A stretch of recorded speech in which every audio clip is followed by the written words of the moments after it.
And what is your Fantasy Grounds experience like?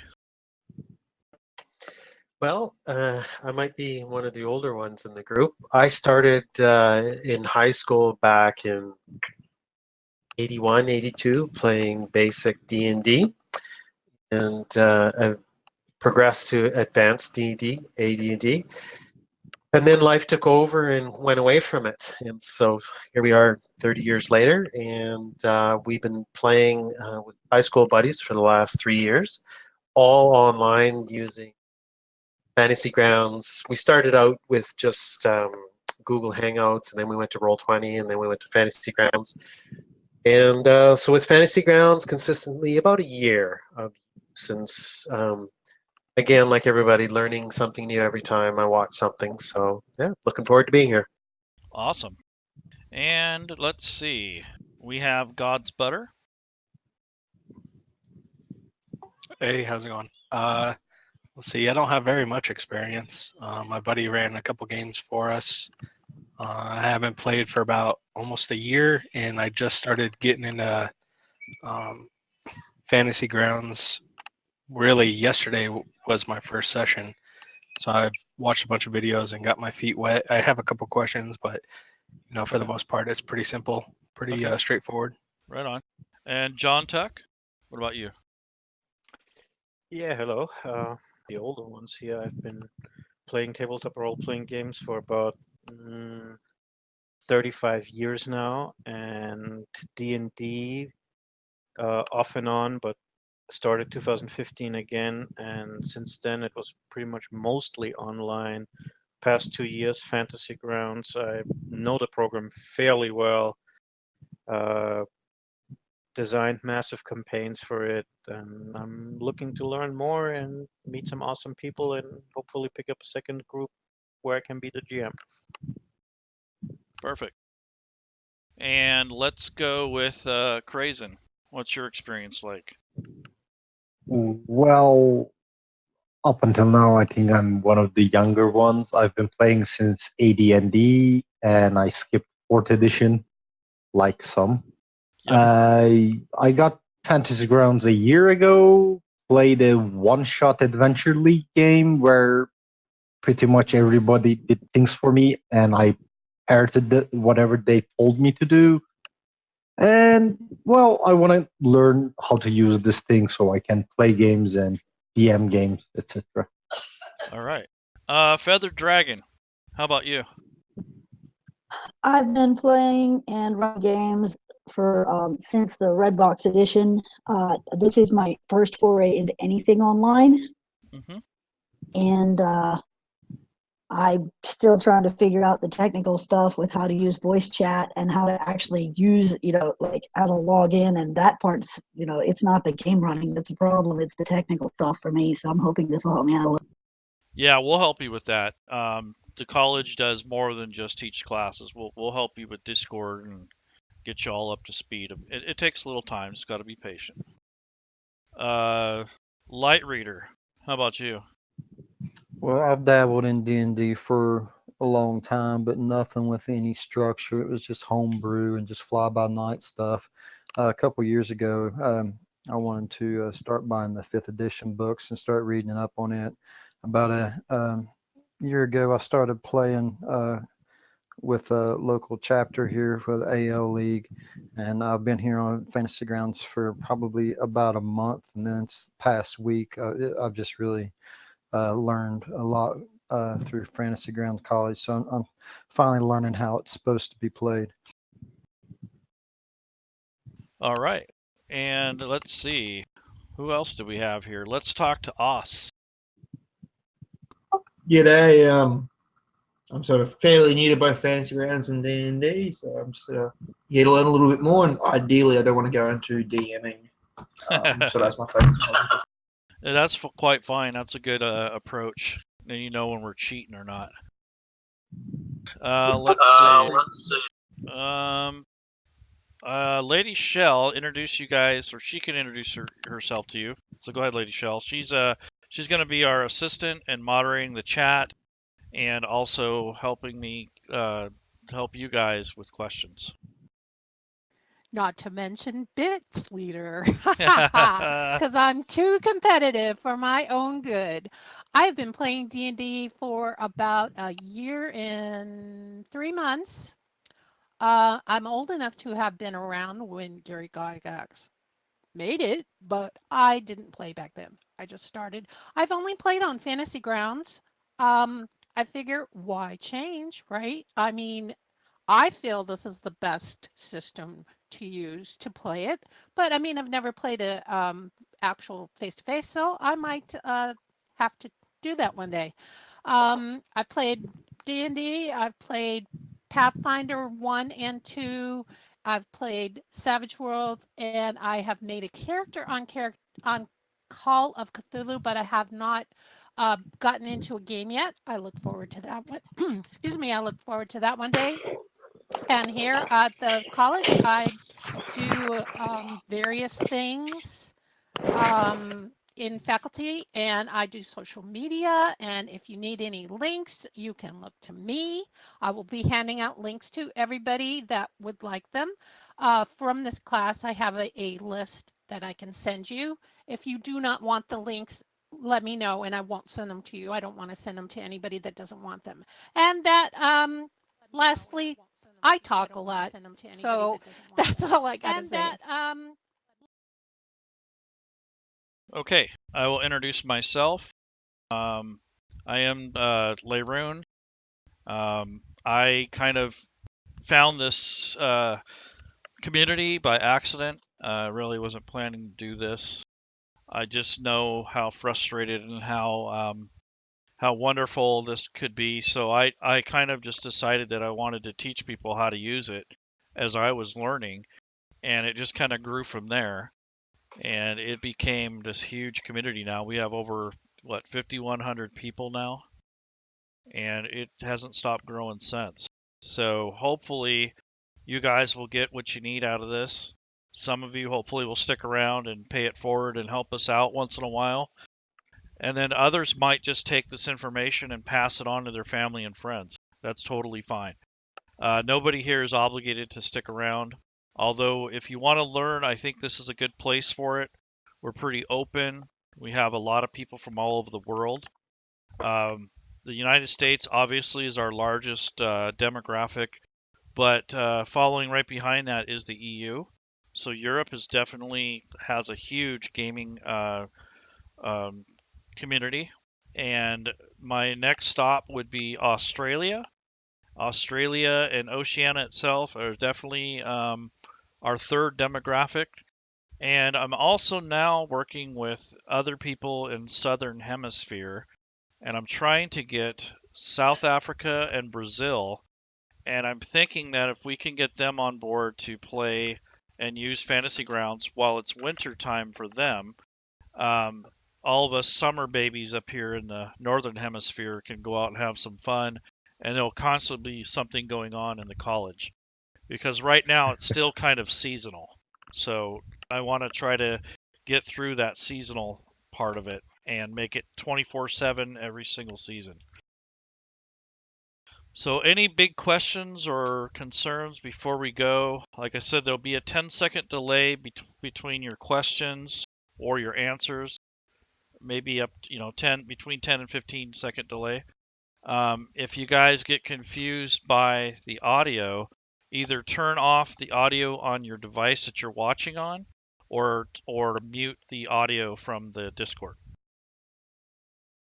So I would advise, if you want to stay in here and chat, that's fine. But just don't get too confused because there'll be a little bit of a delay. All right, so we'll get started.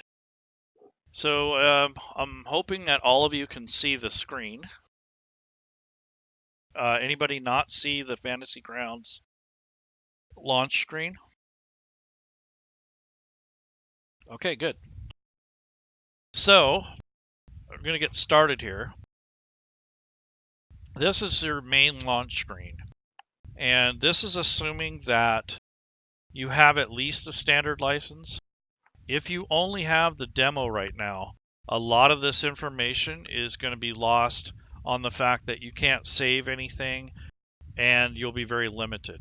So if you only have the demo, this might kind of throw you a little bit, but this is definitely for somebody who is wanting to host or run a game, and you need at least a standard license or higher. So that's just a little disclosure there. I don't want to, trick you into thinking you're going to be able to do everything without getting any licenses or content. And the other thing is you'll probably eventually need the core books. So we're going to be using the 5th edition rule set to teach the class.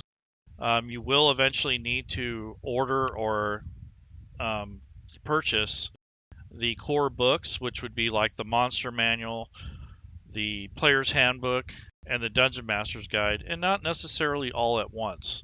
There's always sales, and there are lots of different options on bundle pricing and things like that. So don't fret if you can't buy it all at once. You can build your collection slowly. So the next thing I'm going to go through is the launcher. Some things you want to know about this is you have this updates area. So when you click on the updates, it will pull any new information or any updates that come through Fantasy Grounds, and it will update your client. Now, we don't recommend you do that right before a game, and keep in mind that Tuesdays, like today, is usually a day that they will post, usually by noon on Tuesdays, Eastern Standard Time. They'll have updates. Some of them are incremental, some of them are major. We just went through 3.3.8, and then it'll be incremental for a while, and then it'll go usually quarterly or maybe twice a year at the most. They'll do a major revision depending on what's going on. So if you want to know what edition you have, that would be on the top right corner of the interface. So mine says version 3.3.8 Ultimate. So that's how you can find the status of your license. Right above that is a folder. Now that data folder is where a lot of your data is going to be stored, and that would also be where you'd put tokens, portraits, your characters can be stored there if you want. You have campaigns, data that's going to be stored there, and also modules for like third-party modules. So those are just some of the folders that you will need to get familiar with. So when you want to add your own content, you'll be able to navigate through there. So the next step is, now that I've done that, there's some settings that you can change. One of the settings, try to set is the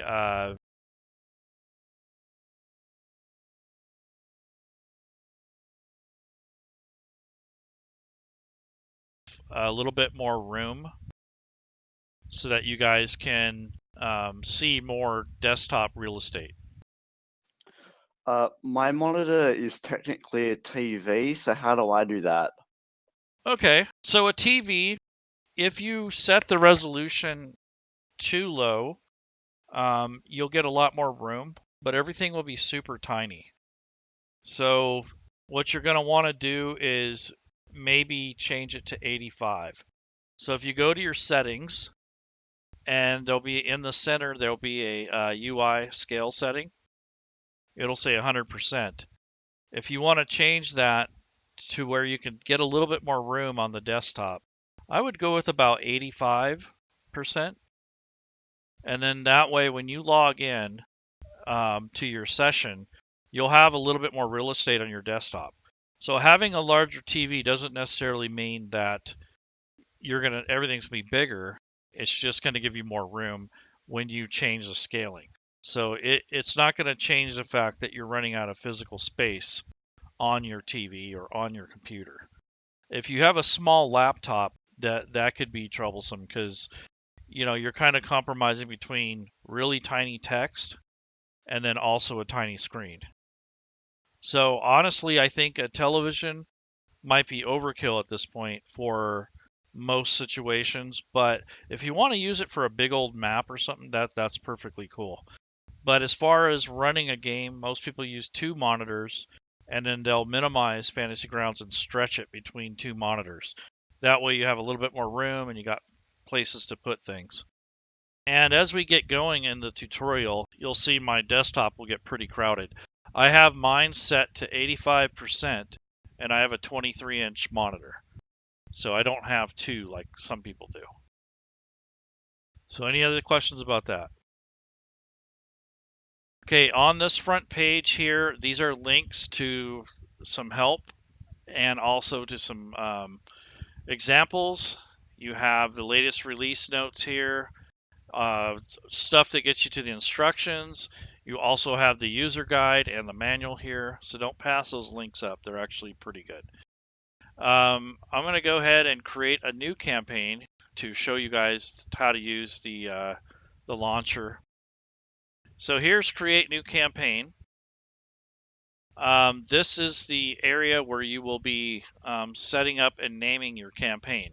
Now, a campaign doesn't necessarily mean a whole game or anything. It could be a one-shot. It could be a session that you are using to test products, or perhaps you're creating your own stuff. So I'm going to go down this list, and as you can see, there's a lot of supported rule sets, but I'm going to click on the 5th edition rule set. Once I do that, I get this extension options on the right-hand side. I don't recommend downloading and installing a bunch of extensions, especially right around when a major release. So some of these extensions may not work at this point because they've changed Fantasy Grounds. So try not to rely on extensions as much as possible. And if you come across an extension, you'll have to basically pay attention to the author and what's going on with it, because they are sometimes abandoned and sometimes it takes the developer or the person who built that extension a little time to get caught up. So that's just some advice. The only extensions I'm going to really use is the GM icon, which just changes the way the little icon works in the chat window. And then the font is something that I'm going to change for Fantasy Grounds so that you can see the fonts or the actual text a little better. So I'm going to go down through here and I'm going to change the font to the Montserrat, and that should be about it. I don't need too many other extensions, and those don't change anything drastically. It's usually the ones that change how Fantasy Grounds functions are the ones that break the software or that get broken by updates. So I'm going to go ahead. Was there a question? I only just arrived, so is there a host address I can type in or need to type in? Yeah, we are on Twitch, and we're doing a live session because we had too many people. So in the Classroom 2, up above here, the text channel, there is a Twitch channel that you can connect to. And there'll be a probably 5 to 10 second delay. So you probably want to turn the volume off on your TV or your broadcasting device. Maybe it's your phone, or I don't know. Just be aware of the delay. Okay. So I got a question. sure. Where is the best place to download extensions? Okay. The extensions are basically third party. Most of them, a majority of them, are hosted on the official forums. So when you want to go and load an extension, before you do that, do a little reading, find out what it does, and maybe put it in a different campaign. Not the one you're running, but something you're experimenting with. So I would make a whole different campaign and use that as your experimentation, and then slowly implement them into your game. That's so it doesn't break your work, and so that you have a place to test it. So it's really not going to... Go ahead. I've used extensions before, and for the most part, they were great. Yes. I just wanted to know if besides the forum, if there's a better place to download them. No. It's kind of like a pain to sift through all the forums. Yes, I agree. If someone were to take that on, it would be a lot of work to keep up to date on them. And being that they're not official, I don't think anyone's going to volunteer. So that's probably the main reason, is it's just really not a good place to do it. And if you're going to combine them, you'd have to manually update them yourself. Sorry, just a question. Sorry, I know we're kind of hanging on extensions here, but is it super important to use some extensions? Are they very critical extensions? No, or they are not. They are okay? they are basically extra creature features. You don't have to use them to run 99% of the products. Okay, so it's not like there's an essential mod No, that you have to get. Otherwise, okay. nope. There are a few modules that rely on extensions, but for the most part, you don't need them. Okay. So I'm going to change the title.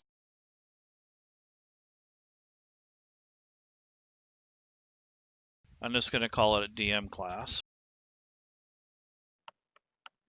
So if you're going to run a campaign, you'd probably want to aptly name it. If you want to password protect it, you can. And if you don't want to use your base name, you want to use your Dungeon Master name, you can put that under username. I'm not going to worry about any of those right now. Now the next thing is the connection. This is where most of the DMs will struggle to get your game up and running with people connecting to you. So as a player, if your host already has the connection worked out, you don't have to worry about it. But as a DM, when you click this run test, it needs to say success before you can host people. If it does not, you have to finagle with your settings in your router or your firewall. You have to allow exceptions so that people can connect to you. And this problem will eventually go away once Unity comes out. But for the time being, you're going to have to wrestle with it. And Lady Shell has an article for that. If you guys are interested, she'll put it in the chat. That is an article that we published in conjunction with other sources. So we kind of combined a lot of different sources for troubleshooting with that particular problem. Also, if you want to come into the college to ask the experts, we might have someone on board that might be willing to help you, under the caveat that they're not going to be responsible if you screw up your computer. Because a lot of people will change a bunch of settings and do all kinds of stuff to their computer just to try to get that to work. So before you go out and invest a bunch of cash, make sure that you figure out this test here if you plan on hosting. So that's just a little FYI. Some people know what they're doing, some people don't. Some people have no choice. They'll have to use a VPN. So sometimes if you're in a country that has a newer internet infrastructure, they'll use IP6 instead of IP4, which allows for longer internet addresses. I'm down under, so we've got IP2. Wow. But I'm just letting you know that Fantasy Grounds works on IP4 only, and it has a port that you have to port forward usually, and that's port 1802. So if you have a printer or some other device, or even software sometimes will utilize port 1802. If that happens, it'll create the problem for you where you cannot host anyone. You'll still be able to connect to play, but you won't be able to allow anyone to connect to your session. So that's something I want to warn you guys about ahead of time. So now I'm going to hit the start. And the first thing we're going to cover is setup. So whenever you log into a new session, you're going to want to lay your table out. And this is good for both players and DMs. So you want to make sure that you have a consistent a consistent thing where you can actually. I'm trying to figure out how to Hold on now. mute this here on Twitch. Because Twitch is running time. This is. Okay, I just muted Feathered's thing. Sorry about that. Okay, so what we're gonna do now is start setting up a. Basically, we're gonna set up a table here, and it's generally a good idea to make this a common practice. So when you first start, you'll get this campaign setup window. It's actually pretty helpful. This just came out last summer. And what it does is it takes you all through a lot of the basic steps to set up your campaign. So for instance, in this case, it says data modules. So these are all the modules that you have or that you might have that comes with Fantasy Grounds. Now you get the SRD and the basic rules, and you can load those if you have a license, and you could still kind of use Fantasy Grounds, but more of in a limited capacity. There's the core rules, and then there's the 5e all rules. So if you own everything, you can potentially load everything you got. I don't recommend that because it's very hard on Fantasy Grounds in the state that it's in now. So I'd like you to just maybe do it manually or just open up 1 or 2 at a time. In this case, the 5e core rules will load up just the 3 core books. So I'm going to do that now.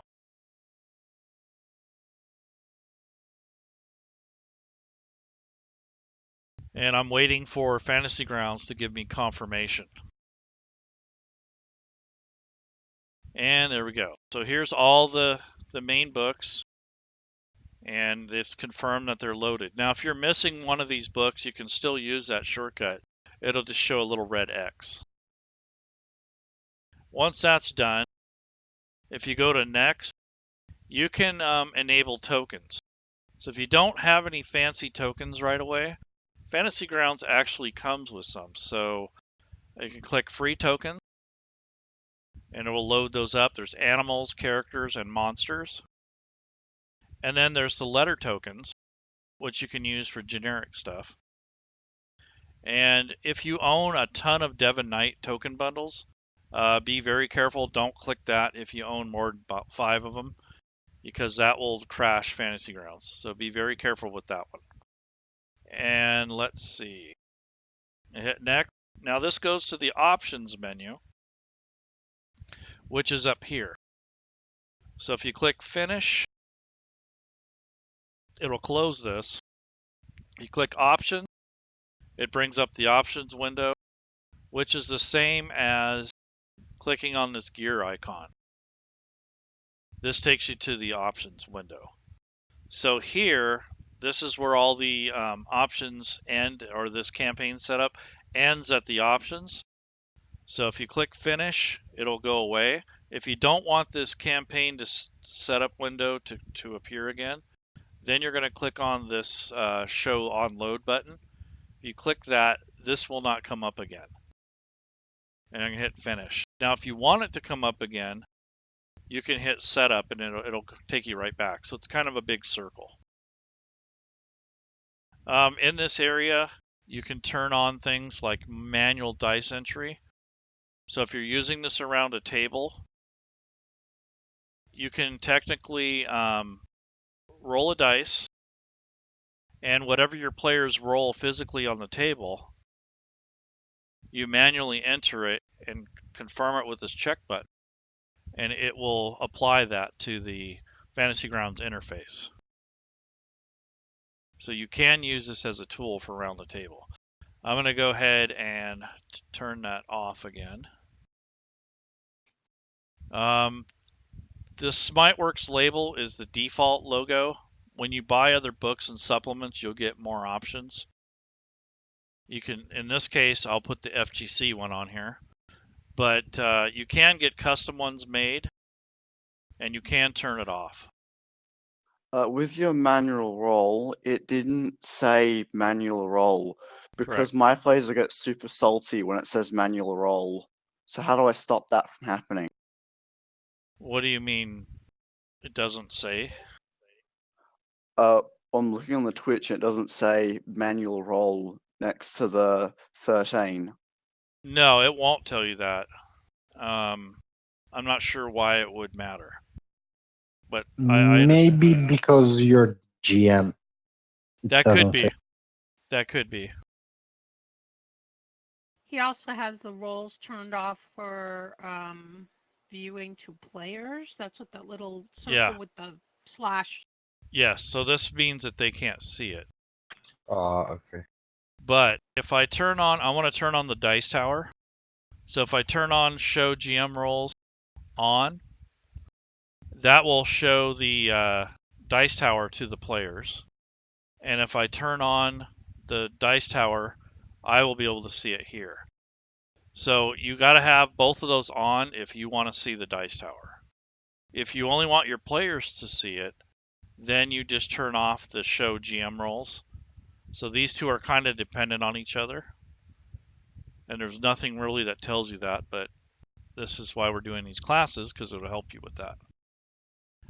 We've also done a whole show just on all the options.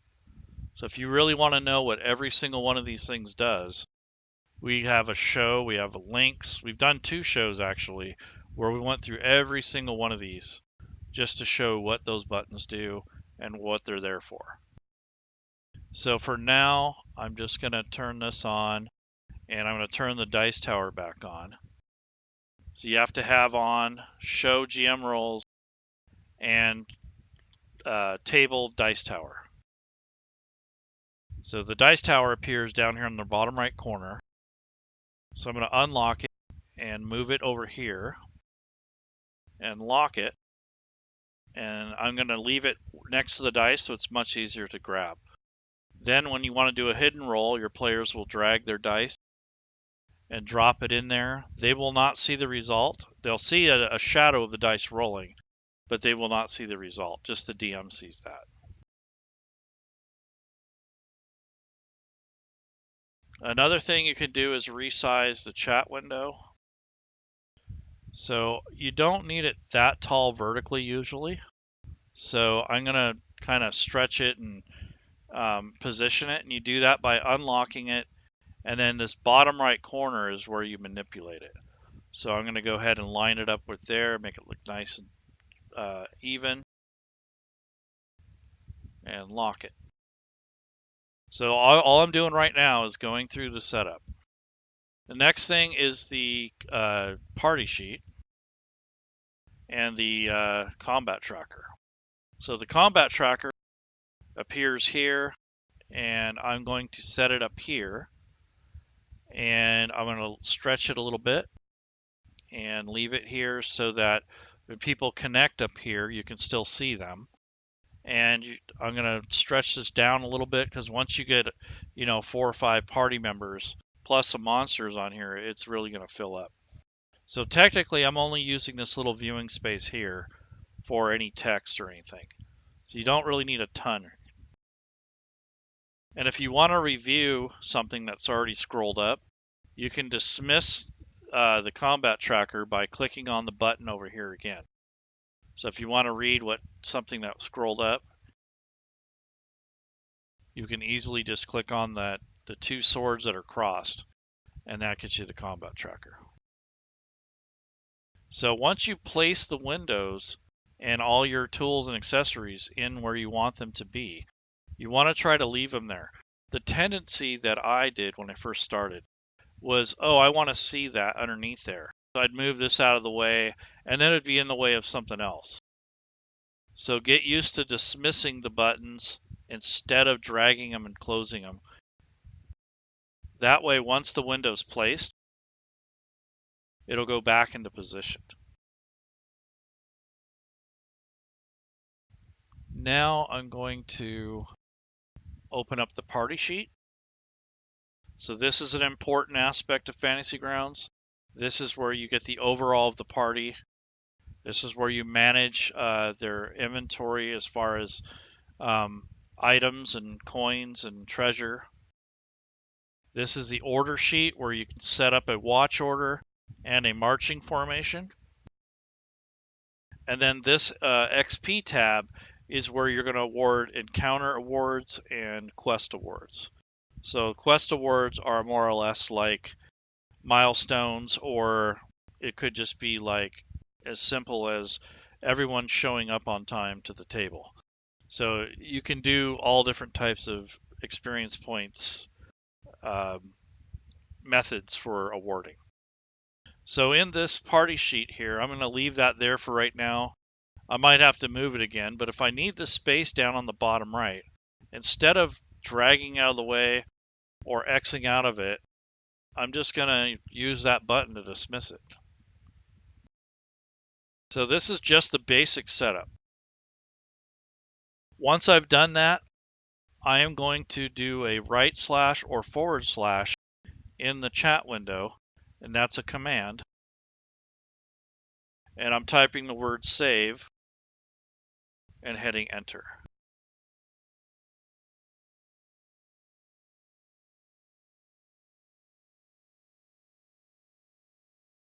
Okay, so the next thing I'm going to do is start breaking down more of the actual books and how to activate modules and things like that the long way. So at this point, are there any questions about this setup?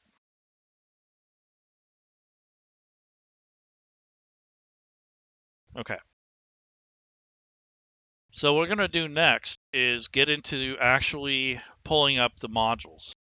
So I'm going to click this library on the bottom right. And what this does is it gives you access to your purchased content. Well, earlier when I was showing you the campaign setup, we already downloaded, or excuse me, we already loaded the core rules. So what we're going to do is add a module for Lost Mine of Phandelver. Another thing we're going to do is I'm going to dismiss the party sheet for now. And I'm going to open up to where I can have more menu items on the right-hand side. As you start a new session as a DM, it'll automatically be in this GM mode up on top. So there's 4 modes up here. So if you click play, that's for like the player mode. Create PC is basically a view where you're building characters. And if you click on all, that's everything. So for a little while, I'm going to have this on all because I want access to all the different banners. So this is more for the setup. And also if you're going to create new content. So the next thing I'm going to do is look for the module. So I'm going to click on modules down the bottom left. And this is assuming you've already purchased it and downloaded it. So in here are just a large amount of modules that I've collected. I'm going to look for Lost Mine.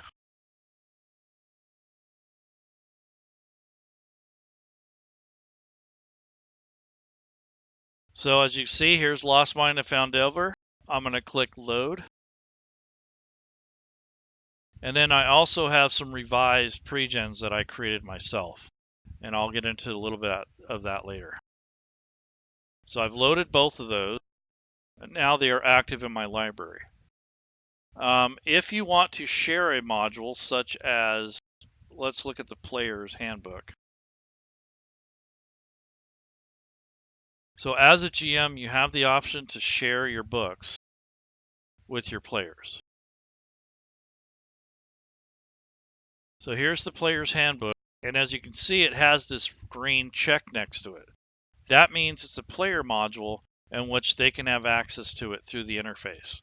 So if it's a book you don't want them to look at or something that's not made for players, you can drag this little X and drop it there, and they won't have access to that book anymore.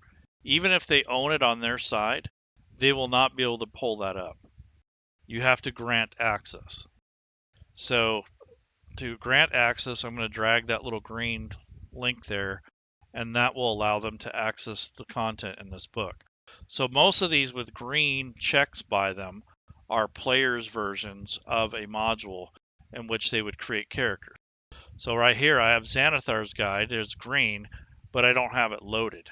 So you have to have it loaded and you have to have it shared. Usually by default, players' modules will have the green check, It's just up to you to load whatever books you're going to allow them to have. So in this case, I went ahead and loaded the Sword Coast Adventures Guide because Lost Mine of Phandelver takes place in the Forgotten Realms, and it's part of this setting. So I'm loading that up for me, and so my players can have options so that they can pick more backgrounds. That's usually what comes with Lost Mine, is you have more backgrounds, more maps, more tokens, just all kinds of stuff that's kind of related to the setting.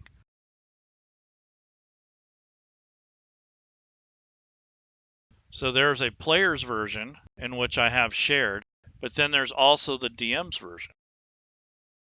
So I don't share that one. You're only sharing the one that has the player's title in it. So once I'm done with that, I'm going to go ahead and close this. And now I have all the books that I'm going to use for this campaign loaded. And you don't always have to have every single book. Like, this would be probably the maximum I'd want to have loaded for a campaign. As you use the books, or if you don't need them anymore, like I probably won't use the Dungeon Master's Guide a whole lot.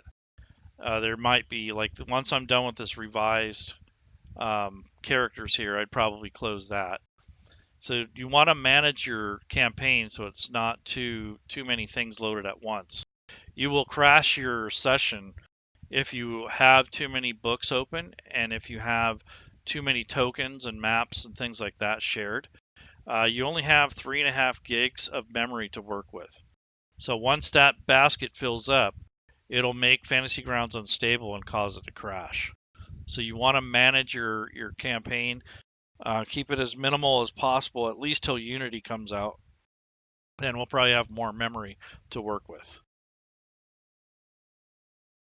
Okay, so another thing I want to point out is that we are in the library view, and if you want to look through the book like it's a hardback book, like for instance this player's handbook, you would click the reference manual, and this is the view of just like owning the hardback. So you click up here on the top left, it shows you the chapters. I'm going to click on this first chapter, and then you have navigation arrows on the bottom right to where you can flip through the pages, and you have a search field. So I'm going to search for languages, and it'll narrow it down, and here's a section on languages. So if I click that, it brings up the page that has to do with languages, and you have this little bubble here in which you can break this out. So instead of just having to come back here all the time, I can shortcut this. So now if I have everything closed, I can come back to it. And this would be like if you're researching something or you want to look something up later, this is a really handy feature. So anything with this link or this little circle next to it allows you to link it to other objects and allows you to use the shortcut keys on the bottom. And there's several shortcut keys, different combinations. So you have Control, Shift, and Alt, and you'll get a different series of buttons that you can use. So it's pretty handy. So that's the reference manual. I like the digital version for a few reasons. The only reason I don't like it is I don't like staring at a computer screen for hours. But other than that, they're pretty slick. They will be updated when Wizards of the Coast puts out errata. So if they put out a major update in one of your rule books, eventually Fantasy Grounds will pull that in and it'll update itself so that it takes all those changes and puts them in.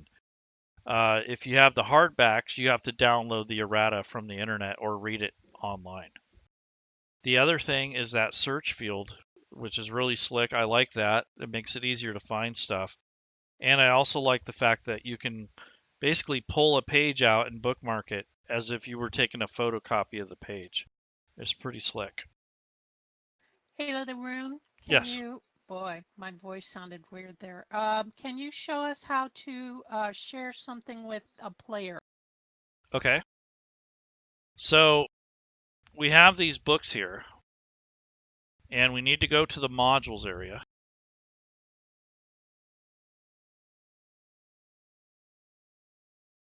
And for example, if you wanted them to have access to, let's say, this magic items, I have to first load the object, whatever it is. So these are a bunch of magic items. And then I have to drag this little green token, and this will allow players to access it. Now, just because it's shared doesn't mean they're actually going to look at it, so they have to know where to find it. So provided the banner is open for them, they'll have to open the story entry or whatever it's linked to access it. So in this case, this is Treasures of the Underdark. So they would have to come here and basically thumb through these chapters to see what's in it. Now, normally I wouldn't share this. This is more of a game master's book, but if they wanted to look at that, they could. They can also look through the library view.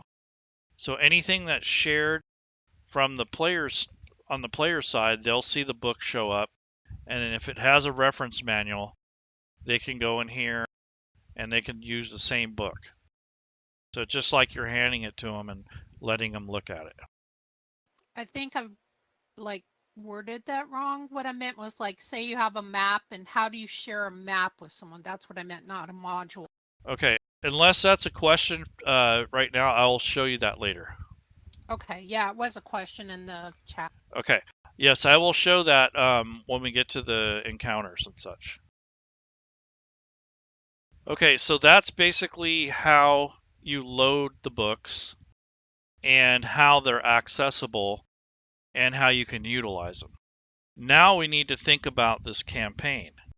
So I have 5 people that want to play, and I need to get ready for that. So I've set up my table, I saved the campaign, I've loaded most of my materials that I'm going to use, and I kind of need to do a little work now. So the work after you set this up and you figure out how to get everyone connected, then after you've created characters, or if you want to use PreGens, you can.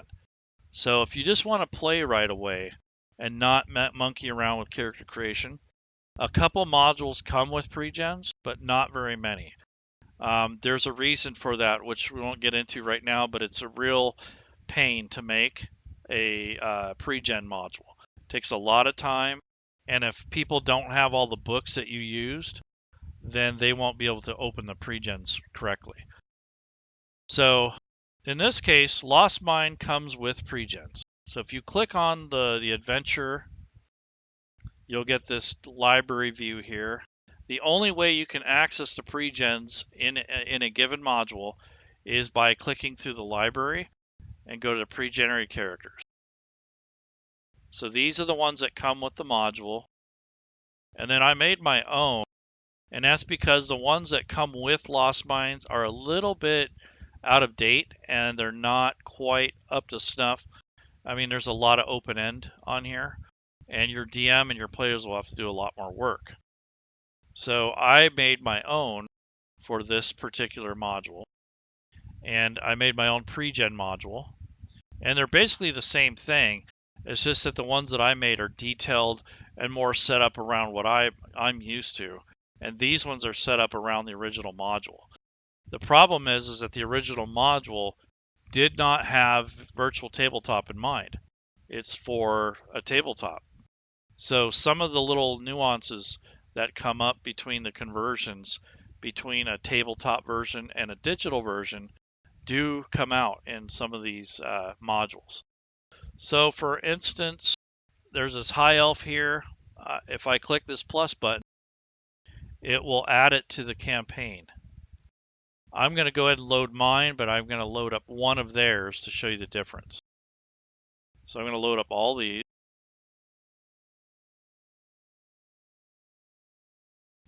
And now they're added to the campaign. So that means from this PC banner, this is where your players, when they connect, where they're going to grab characters from. You can also manage characters from here. This little blue arrow allows you to import a character. If you click this edit button, you'll have a down arrow on the character in which you can export. You can also click this green plus button, and that'll add a blank character sheet. in which your players can start building their own, or you can build them for them. Is there a way to import a character from a different campaign? Yes, there is. How would I do that? Your DM would need to have you save it while you're in that campaign, and more than likely it already is. And then instead of coming into a campaign, you go into the character manager, which is in the launcher, and you go to the session that you were in before, like someone else's game, and you will find your character in there and you'll export it. Then once you export it, then you can come into your library and import it. Well, I'm the GM for the campaign, so Okay. how would I do that? Go into the launcher, then Yep. just import them and. Yep. Okay. If you already have them exported, that is. So they have to be. It has to be an XML file to import it. So the characters would have to be exported already for you to import it. Okay. Not a So problem. you'd have to go to your other campaign or whatever sessions they're in and export them. Once that happens, then you can go to your regular campaign and import them all back into the character selection area. Okay, that's easily done. Yep. Let's see. So there's the PreGens. I'm going to go ahead and right-click and delete this one. We're not going to make characters today. And if you like this chat window clean, you can right-click and clear it, or you can do a right/clear, and it'll clear the chat area. So now I'm going to go ahead and show these two characters that are a little different. So this is the one that comes with Lost Mine, and this is the one that I made. And they're basically the same. I mean, most of the stuff's the same, except for you can see here that the dark vision didn't carry over. It's actually listed as a trait for 5th edition wizard for a high elf. So that's a little different. The skills are pretty much the same. I didn't change anything there. So I left that as is. The inventory is similar, except for the one that I have is a little bit more organized. And also,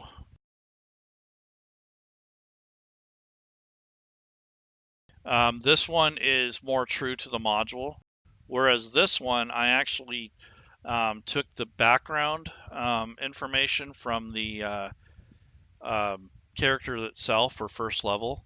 And so this person has all the background equipment and all the starting equipment, whereas this character just has the ones that are given in the module. So this one, the original, is a little bit more true to the module as far as inventory. I kind of loaded this character up so they have everything.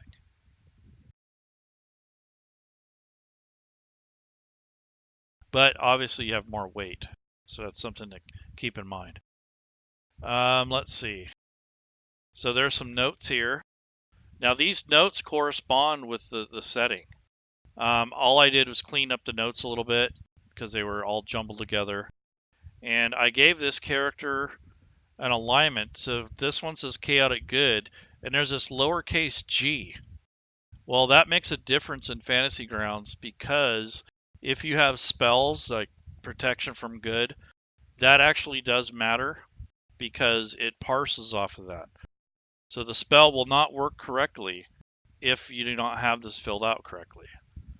So the size needs to be there. That's another thing that's broken. The older edition, for some reason, didn't carry over the size. So if your size isn't on there, which it normally is when you build your character and you pick a race, that's where that comes from. But if you don't have the size on here, when you go to put your character sheet or your character token on the map, it'll be messed up. So you got to make sure the size is on here and the alignment. Now the alignment doesn't matter so much for play because 5th edition doesn't stress alignment so much, but it does matter mechanically for Fantasy Grounds. So the only two mechanical things is the size and the alignment. I went ahead and threw Ogma in here as her deity because if you read her backstory, it says that's who she's dedicated to. And I go to the log. This is for Adventure League. I'm not going to go into Adventure League, but if you're interested in that, that is where your Adventure League information will be inputted. And now the Actions tab is where a lot of the differences are, and that's mainly because I have added a bunch of custom things. And these are some of the things that we teach in the college. They are not critical to playing, but they do make life easier on your DM and your players. So I'm going to change this view to preparation. And right now we need to prepare this elf, her spells, so she didn't have any prepared, just her cantrips are. So I'm going to give her, let's see, Burning Hands, Mage Armor, and maybe Magic Missile and Shield. So once it's out of preparation mode and I go to combat mode, now the spells will show up. So if you don't have them prepared, they won't show up in the combat view. And then I'm going to change the group to actions. So now you see these little buttons here, and all the spells that are memorized are here. And there's her spell slots up here. So this one is a little different. In the Actions tab, I have a Consumables area, which you don't have to have. This is just a handy way to keep track of all the stuff that you can use one time. So in preparation mode, I have it set to once. So once you click on those little bubbles, like let's say she drinks her water for the day, you click on it, it goes away. And then when you come back to preparation mode, you can actually, or excuse me, standard mode, you can unclick it. And that would signify that she's replenished her water. So we have the Arcane Recovery feature, which is really just a note, but it's a way to keep track of, you know, that you've used that feature for the day. And it's centered around a long rest, I believe. And that's the same thing with spell slots. So your cantrips are always going to be here, but once she uses both spell slots, the first level spells go away. And the only way that she can recover those is by doing a long rest. In most cases, some classes will do it in a short rest. So if I go to menu and I had her on the combat tracker, which I have to do that first, and I hit rest, which is this eyeball, and I hit long rest, if you look on the character sheet, the slots will go back to normal and her first level spells will come back. Yep. So her slots are back and the spells now reveal themselves again. If you need to switch your spells out, your player would have to declare that. And then you'd put them back in your, change around your spells that you have prepared. So that's the difference between the ones that come with the module and the ones that don't. So I'm going to go ahead and close this one. And I'm going to go into the PC area and I'm going to right click and delete the extra one. I don't need it anymore.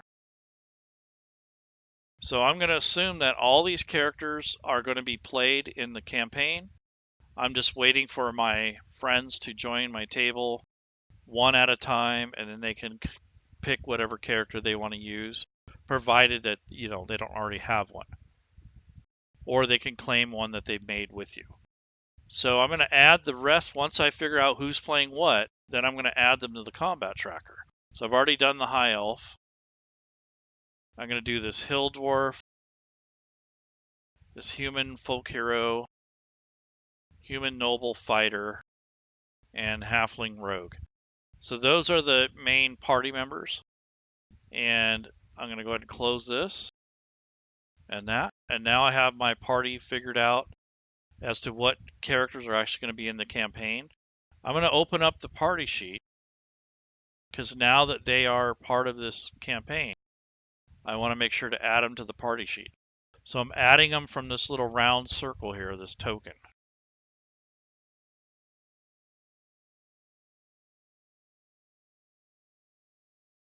And as far as I know, there's no shortcut to do it all at once. Here's a question for you. You know the little green skull, and you Mhm. can use that to bring the party onto a map. Could you Mhm. use that? You know, I've never tried it. Let's try it. I doubt it, but we'll try it. I'd be very impressed if it did.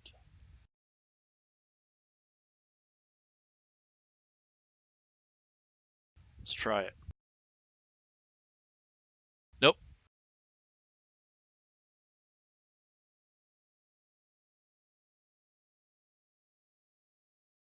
Okay, good try though. It doesn't hurt to check that stuff out. Maybe it would do it if you were on the marching order screen. I don't know. Maybe. But maybe it would. I don't know. But anyways, this is the marching order screen. So you can share this sheet with your group. So there's a setting in the options where you can elect to share this if you want. So that's called Party Show Characters to Clients. So that means other people can see the other players. And it doesn't say anything, it's really vague. It says Party, show characters to clients. Nowhere on here would it really, I don't know how you would even know what that is. So it's not very intuitive, but that is how you make this available. If you want them to access inventory area, you would turn on Party Show Inventory to clients. So you'd have those both on, but they still can't see the main tab or the XP tab. So your characters can look at this and they can look at that if you have them turned on. Usually on the inventory one, I'll turn it on when we're doing a market day. Like we might have a day where we're going to buy, sell, and trade. I'll go ahead and leave it up there and we'll do our transactions. But once that's over, I'll go ahead and shut it off. I don't think they need to be studying each other's inventory while they're sitting around.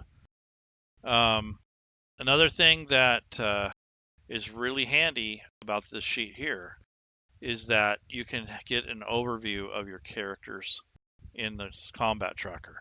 Now you do not put NPCs or companion animals in the party sheet. And that's the only reason for that is mainly for sharing the loot and the experience. If you do want to level up an NPC or a guest player, that's fine. But if you only have them for like 1 or 2 games and they're not really conducive to the storyline, they're just there to help, or maybe they're temporary, you don't want to put them on the party sheet because it kind of takes away all the experience from your regular players. So that's the only thing that may not be good about that. So now that I have them added to the party sheet, now we can start the party. So this is going to be basically my overview of the party, and this is where they are in the combat tracker. You always have to put the characters on the combat tracker first before you put them on any map or on the party sheet. That's a good idea to get in the habit of that. So from the character selection window, they go to the combat tracker. From the combat tracker, you put them on the party sheet and you can put them on the map. So that make sure you do it in that order or the Fantasy Grounds won't track it very well.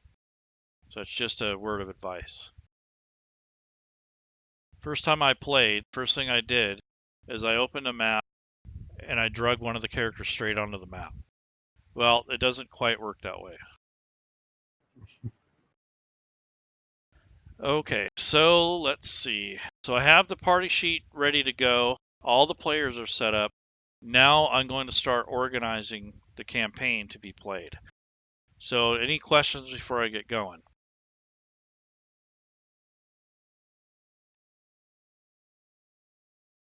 Okay. So the next thing I'm going to do is dismiss this for right now. I don't need it at the moment. And I'm going to lay out how these modules are put together, basically. So we're looking at Lost Mine, and I'm going to create kind of a little shape here. It'll be shaped like a robot, just so you guys can remember. So the first thing is the visuals. That's the maps and the photos and the handouts. So I'm going to go to maps and images. This is going to be like the head or the visual part. And I'm going to scroll down, and I'm clicking on group here, and I'm scrolling down until I find Lost Mines. And let's see, Lost Mine is, let's see, where is it at? Right here. So I want to, here's the artwork for Lost Mine. So I'll take a look at that later. And now I'm going to open up the story entry. This is the heart of everything. Right now I had it filtered to Treasures of the Underdark. Let's see. So I'm going to go ahead and put it on chapter, basically this is the beginning of Lost Mine. There's other chapters here, but for right now I'm going to be on the first part of it. And then you have your NPCs. So these are all your personalities and your monsters. And Lost Mine comes its own bestiary. So Lost Mine comes with a whole bunch of monsters already. So if you don't own the core books, technically with Lost Mine, you can run it with just the SRD and the basic rules. You don't have to have all 3 core rule books with this particular module. It's pretty much self-contained. So if you just have a license and Lost Mine Offend Over, and then you load up the SRD and the basic rules, you can run this module just as is. It's pretty much self-contained. Let's see. That means it doesn't draw upon the core books. Let's see. Items is another section. So all your items will be stored here. And I'm going to filter it to Lost Mine. So here's all the standard loot. It has another section for like magic items. I'm just going to have it on the standard loot for now. You have encounters. So these are where all your fights are. So Lost Mine Offend Over Part 1, that's where I have it filtered to. And the next thing is parcels. So your parcels are all your treasure items, gold, all that sort of thing. And then we have tables, which is your randomization. And then you have your quest item, which are your goal-oriented things for XP or milestones. So this is how Lost Mine Offend Over is organized, and this is also how most of the modules or the accessories that you buy are laid out. Now, not every setting or module has all these sections, but generally these are where everything is in a large campaign or a setting. You'll have a little bit of everything. Got a question. Sure. Ocelith wants to know, are there any copyright issues with using a monster from Lost Mine in a home? I don't think so. I mean, if you're not selling it or distributing it, I don't see where there'd be a problem. Okay, thank you. And by the way, that's the robot that he's showing us. Notice Yeah. the robot, the head and the arms and the feet. Yep. So right now I have it filtered to all of the different groups that have to do with Lost Mine. If you leave it on all, you're basically looking at every single book that you have loaded in your library. I don't need to look at every single book. I want to look at Lost Mine. So that's why I have it filtered to those sections. So now that I understand, go ahead. You can also filter by type or CR. Yes. Type or CR would be basically if you wanted to look up creatures that have a certain challenge rating or a certain monster type, you can do that. But that doesn't filter it to the module. That just gives you the overall filter. So it's also filtering the monster manual that I have loaded as well. But yes, you most definitely can. There's other filters like the magic items You have new filters where it requires attunement, type, and rarity. There's other filters, but for the sake of running a module, you want to have it loaded to loss mine in this case. So some of these don't come up for a while, like the tables. They don't come up until you get to like chapter 3. Some of these events don't occur till later. So right now I have this encounters lost mine at chapter or section 1 or chapter 1. So this is just a way to organize the data. If you decide to start adding your own stuff, you can make your own groups, and then you're going to drag all your stuff into those groups. And that's how you organize your data. But that's for another class. So I'm going to go ahead and close those. And I'm going to start doing my setup for the campaign. So I need to figure out what I need to read and focus on before the game even starts. So I'm going to open up notes. Now notes are a separate section. They are not permanent. They just stay with the campaign. So you cannot export notes. If you want to export them, you want to make your own story entry. So instead of using the note, make your own story entry and put your notes there. That way they'll be exported if you want to export your work. So do not use notes for modules, only if you do not intend to take the information and export it. So I'm just going to use the notes for ease of showing you guys the class. So I'm also going to set up the calendar, which a lot of people don't know how to use. I'm going to show you how to use the calendar. So on the top right, there's a calendar button. Right now it's empty.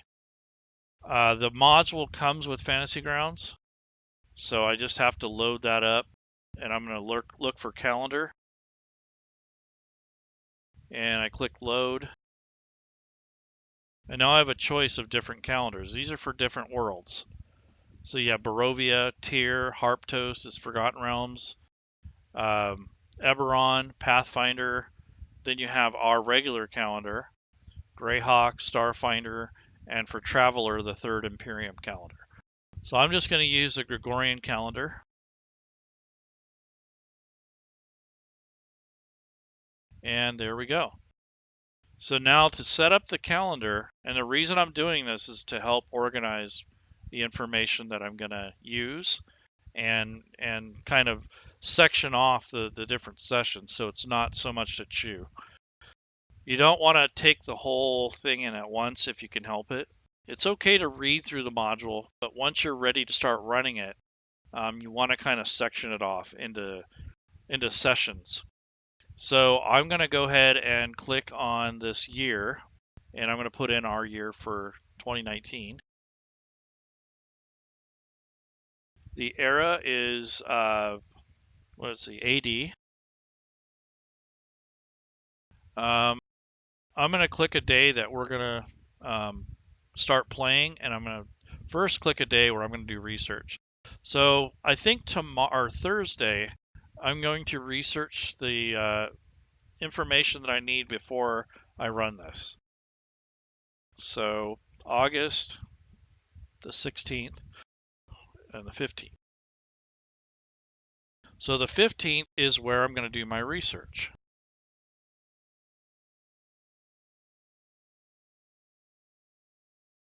And then I'm going to make a note as well. So this is going to be basically game research.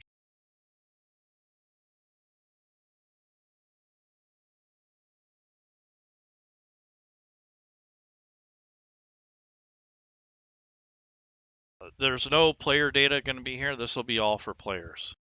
So all I'm doing is setting up my schedule here and trying to get kind of organized so I have an idea of what I need to work on.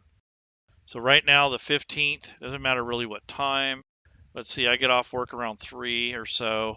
So by holding the right control key, clicking in the cell for the time, you just move the mouse wheel forward and that will advance the time. So I'm going to go to 3:30 abouts, Maybe I'll set up my phone reminder. And then I'm going to click this arrow, and that actually sets the time. So now it is Thursday the 15th, 2019, ERA AD, 3:30 p.m. So if I click that, that goes into the chat window and the time also. So what I'm going to do here is I'm dragging this into the notes. This is just a little reminder.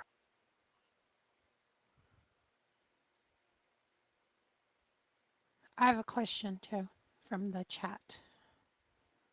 Okay, go ahead. Diablo Bob wants to know, can you access the calendar info schedule outside of Fantasy Grounds at this Nope. time? Nope. Nope, you'll have to do it manually, unfortunately. So now what we're going to do is I'm going to keep a hold of this date,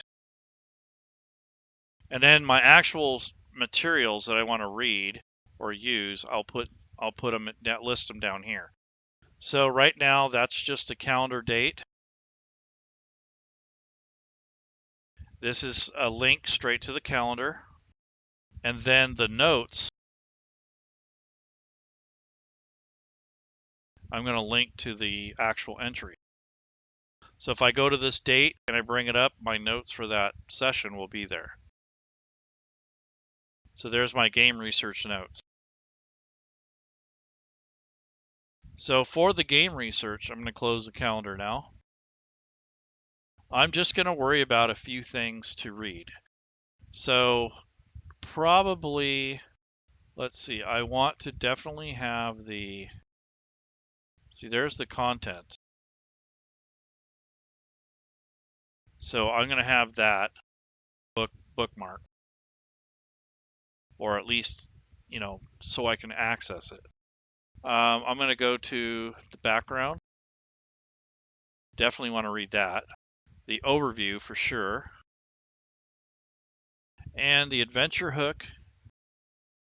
Especially if you're a new DM, you definitely want to read the adventure hook. You can come up with your own, but this is a really nice way to get it started. And if you're not familiar with the Forgotten Realms, I would definitely look at that. So those are the things I'm going to read. So I'm just going to close this for right now. And this is all I'm going to worry about. So in worrying about this, I'm going to link it down here. And when I come back to the table, actually before I exit, I'm going to save it.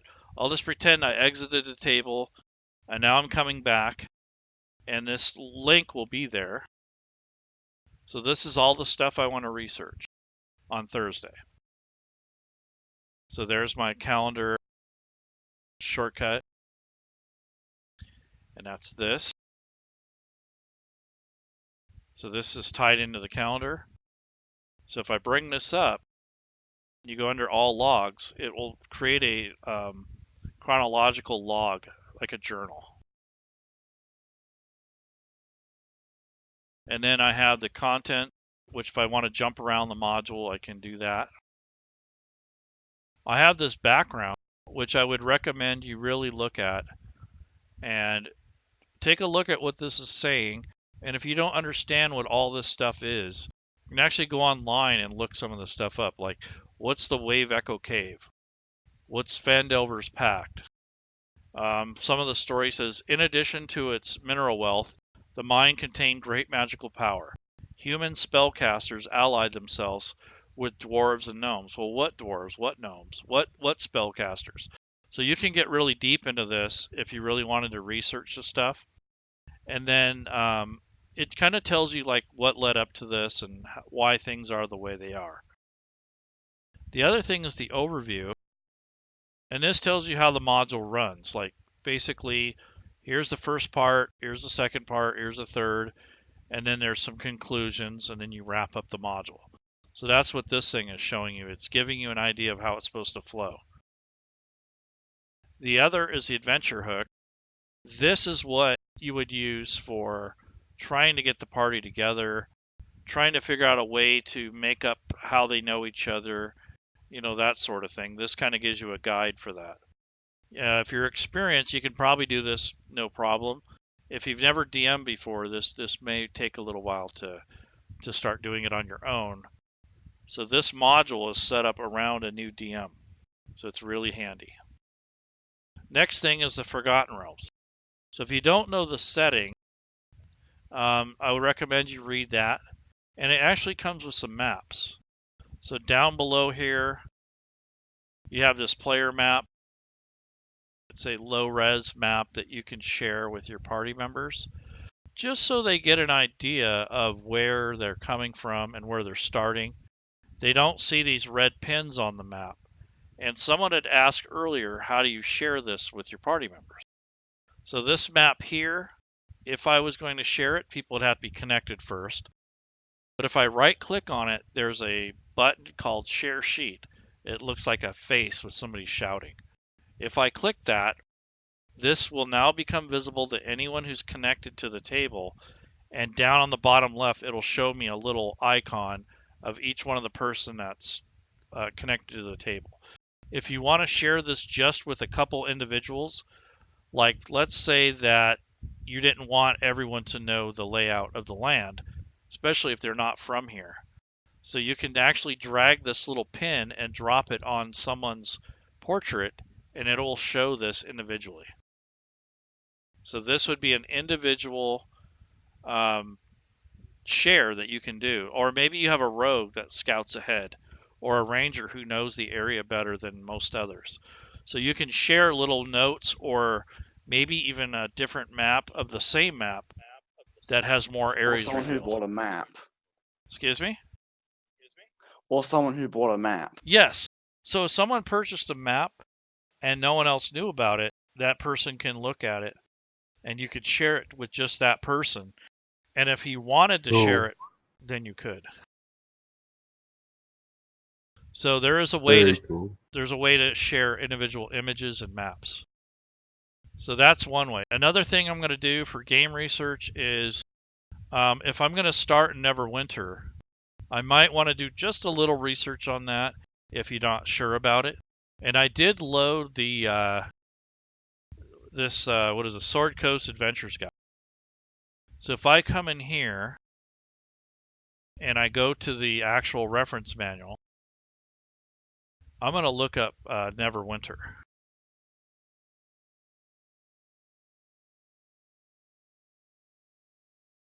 So this is probably, yeah, here's Neverwinter. It actually shows you, what it's about, talks about it a little bit more, has a map of the city. Here's a map of the city. What do you know? So what I'm going to do there is I'm going to consider using this later on in the campaign. So I'm going to link it right here. So this map is now linked to this map. Maybe I want to look up Thunder Tree. I don't know if it's in here, but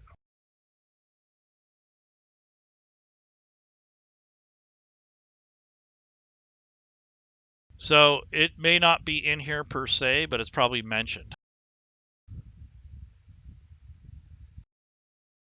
So maybe it's in these Uthgard lands. But nonetheless, you can really get deep into the research if you want. But if you don't have time for it, don't bother doing all this unless you want to. Another thing I'm going to do is I'm going to link this map to this notes area. And then I'm going to bring this. Actually, it's already linked, so I'm good. So I have it linked here to my notes. That way, if I want to come back, it's right there. So this is my research.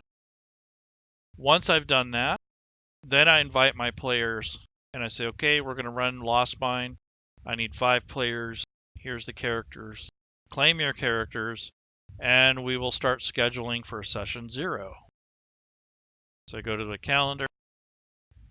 We decide to do it Saturday.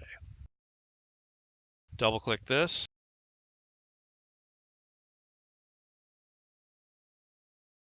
Session 0.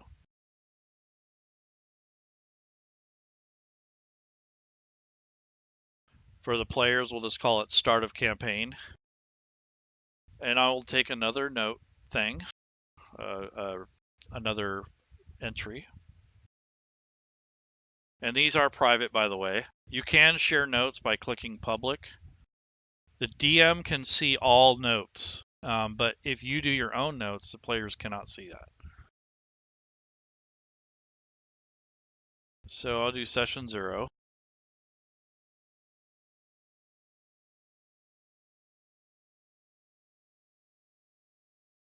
Again, I'm going to link them together. And then the date for session 0, I'm going to double click on the date here. Yep, there's the session. If you go to all logs, there's the next entry. So now I'm going to link this with my notes.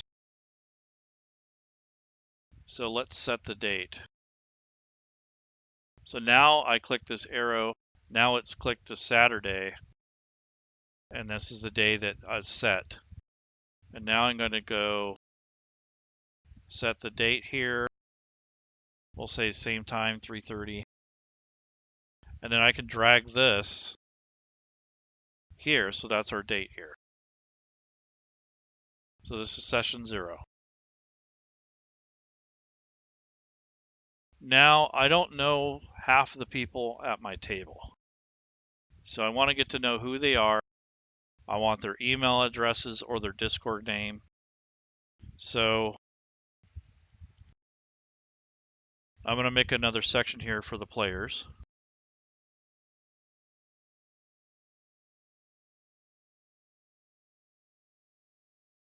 So I'm going to go ahead and drag them here.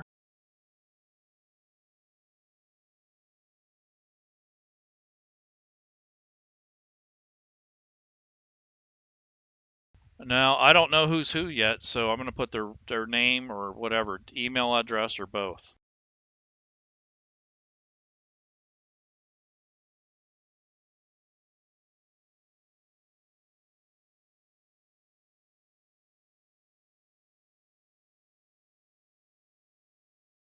So there you go. So that's how I would keep track of who's who.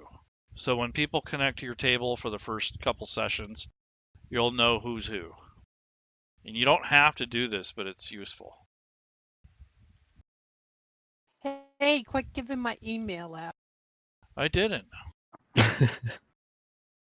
I didn't dox you.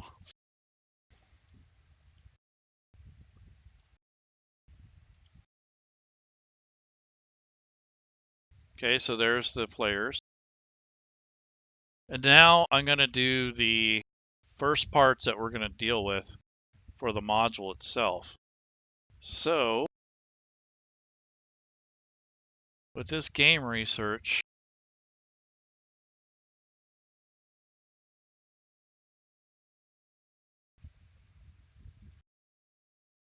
I guess we're going to look at Neverwinter.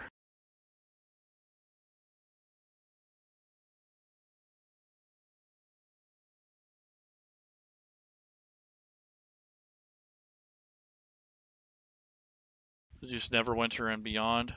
So I'm probably going to do the adventure hook. Oops.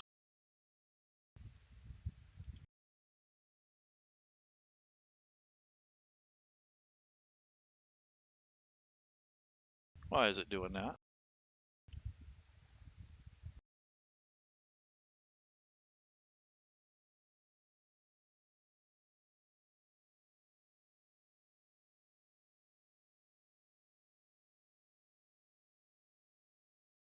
That's probably all I'm really going to have to deal with, because during the adventure hook, you're just role playing and getting to know each other.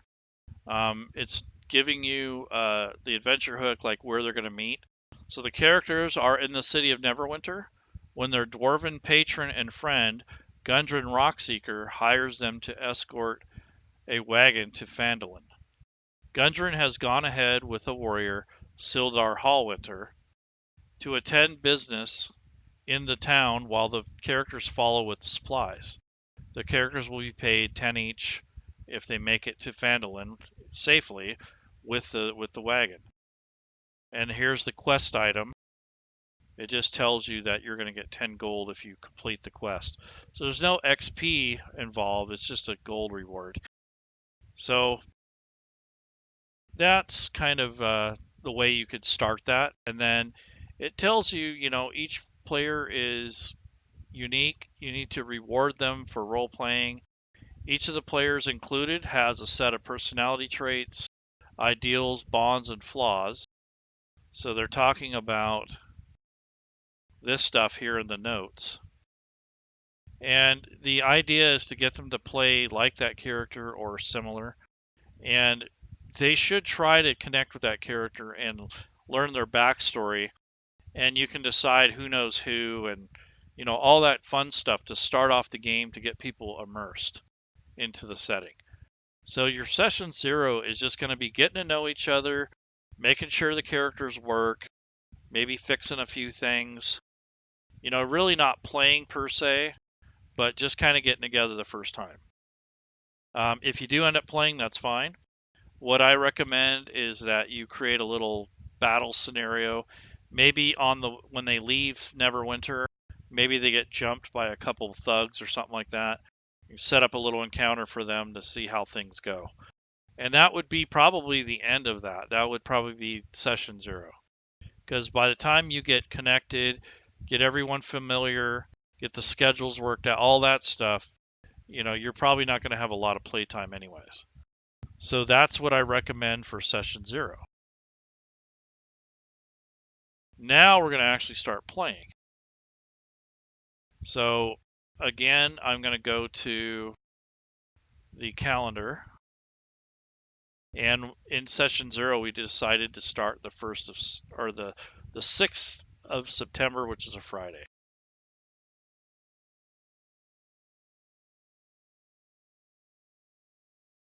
This is when everyone can play.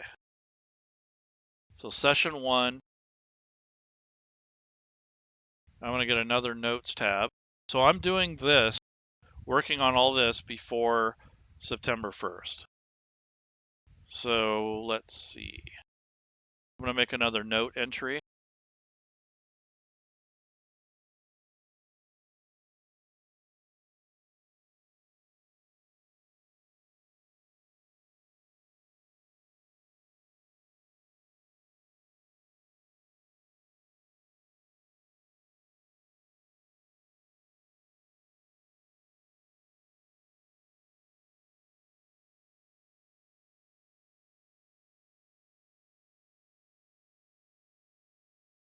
So I just call it On the Road to Phandalin. So this is for organizational purposes. And then I'm going to drag this onto here.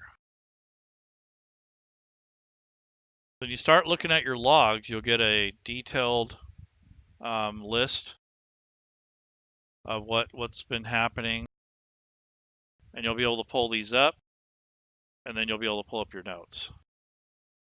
So that's kind of why I do that. And it kind of creates like a journal. And your players can see the player side. So if they want to write something in the journal, that's great. That'll help you out. So you can remember what happened last time. Okay, so here is when we're going to play. Now I need to figure out what I need to research to get us into Phandalin. So I'm going to go to the story. And right now I've already covered the beginning part. Now I'm going to go to chapter 1. So this is where I have to decide how much of this we're going to try to chew. So I know the module fairly well, so I'm going to say that we want to get to Cragmaw Hideout. If we can get there in 2.5 hours or so, we're doing good. So I will just drag what I want to deal with. for session 1. So I'm not worried too much about these. If they go any further, we might go into the cave mouth. So maybe I'll do that. But other than that, this should be session 1. This should be at least a good 2 to 3 hours, if not more. So it depends on your group, how experienced they are, and how you want to run it, how much detail, those sort of things. So part 1, the index, that just shows you the overview of the whole chapter in case you got to skip around. Goblin Arrows leads up to the event. So this tells you when you're leaving the city, and you have this dialogue. So if you click here, it will send this to the chat window. You can have someone read it while you're reading ahead, or you can read it out loud. This tells you to encourage your players to role play, talk about their backstories. It talks about the wagon that they're going to escort and how much the cargo is worth. And there's some oxen that you can sub those out for horses or whatever you want. Then you get to the encounter. So this is when you first have your first battle. So that is this part 3, the Goblin Ambush. So I need to get this figured out. So other than the story elements, you're also going to have to come up with these, how to work these encounters. So we'll go over that next. So it says, read the following text to start the encounter. So you can read this or let one of the players read it out loud. And then it tells you here in the notes that if you're using Meet Me in Phandalin Adventure Hook, then any character who approaches to make a closer investigation can identify the horses as belonging to Gundren and Sildar. Those are the NPCs that you're working for. They've been dead for about a day. There's 2 dead horses. And it's clear that the arrows killed the horses. When the characters inspect the scene closer, read the following. So it says for DM, the saddlebags have been looted. Nearby lies an empty leather map case. So just right here, I could do a lot more with this than it says. I don't want to get you too confused, but you can make a treasure parcel in which you will have the empty leather map case and maybe throw in a couple coins that might have been dropped while they were being looted. And then for this checks here, it says, if you're using this venture hook, then any character who approaches to make a closer investigation can identify the horses as belonging to their patrons. So, the word investigation comes up. So on their character sheets, they have investigation. So if you don't want to give up that information straight away, you can have them roll an investigation check. And it doesn't have to be very difficult. It can be like a 5 or a 10. So if this character is going to roll, I'll roll in the dice tower.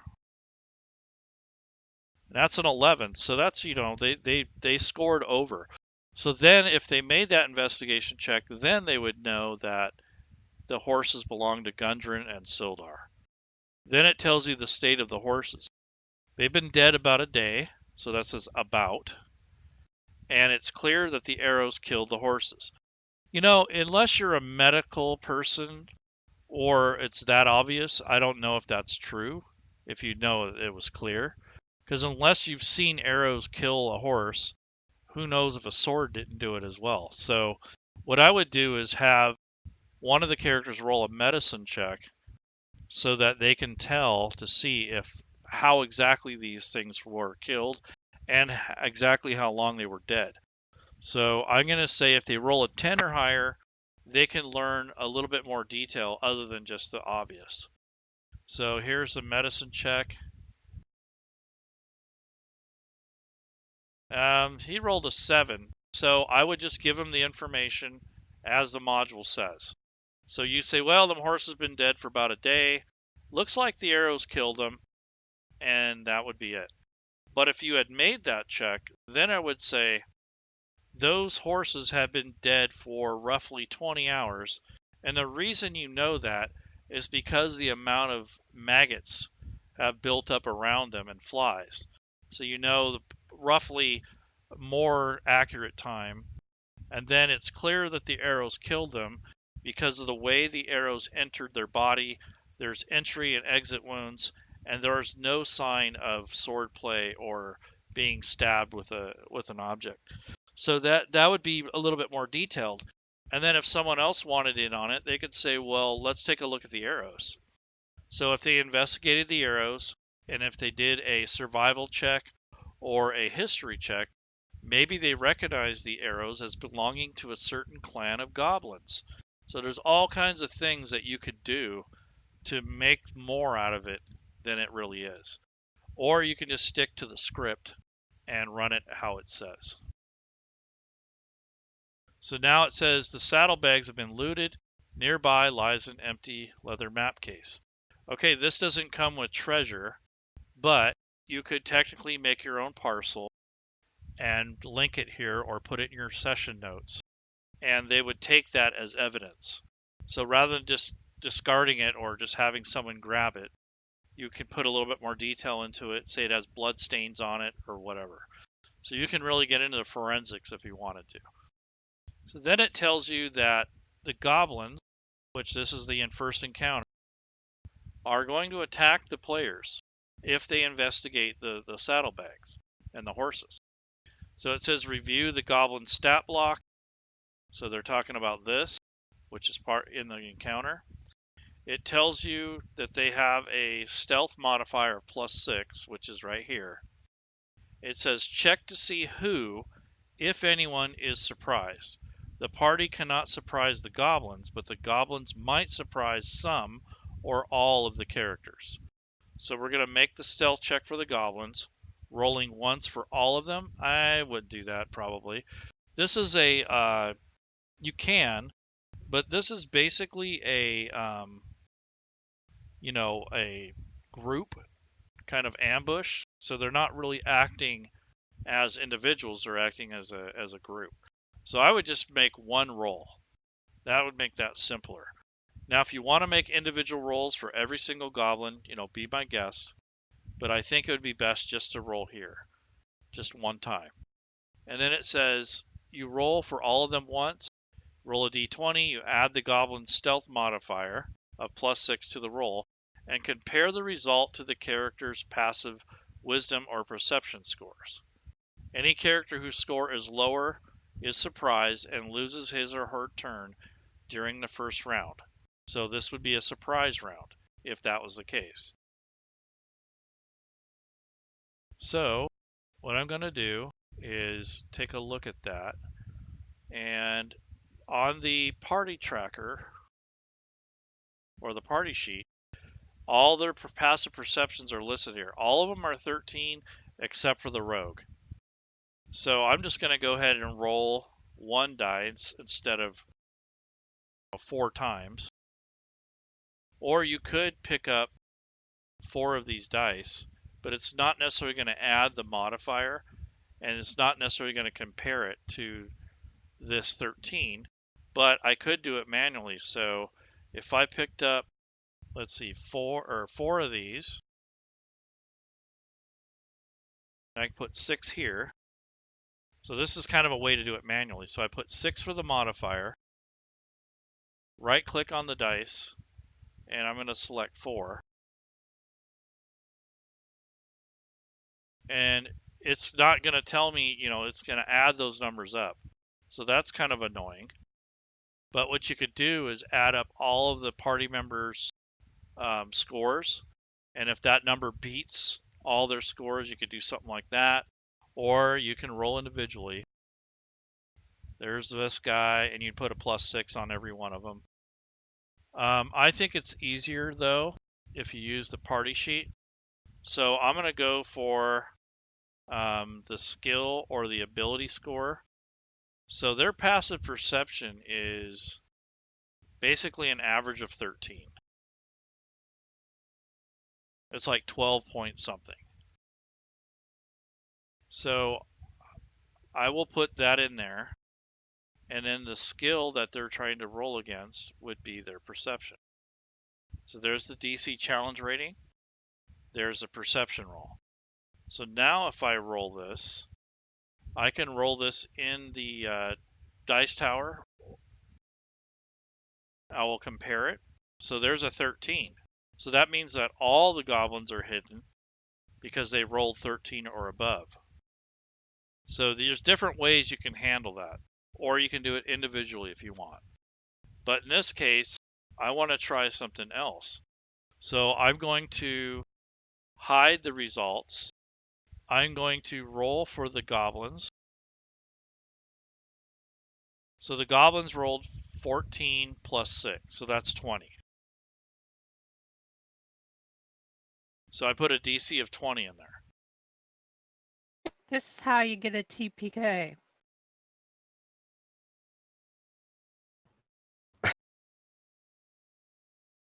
Okay, I just cleared that so we can see what's going on.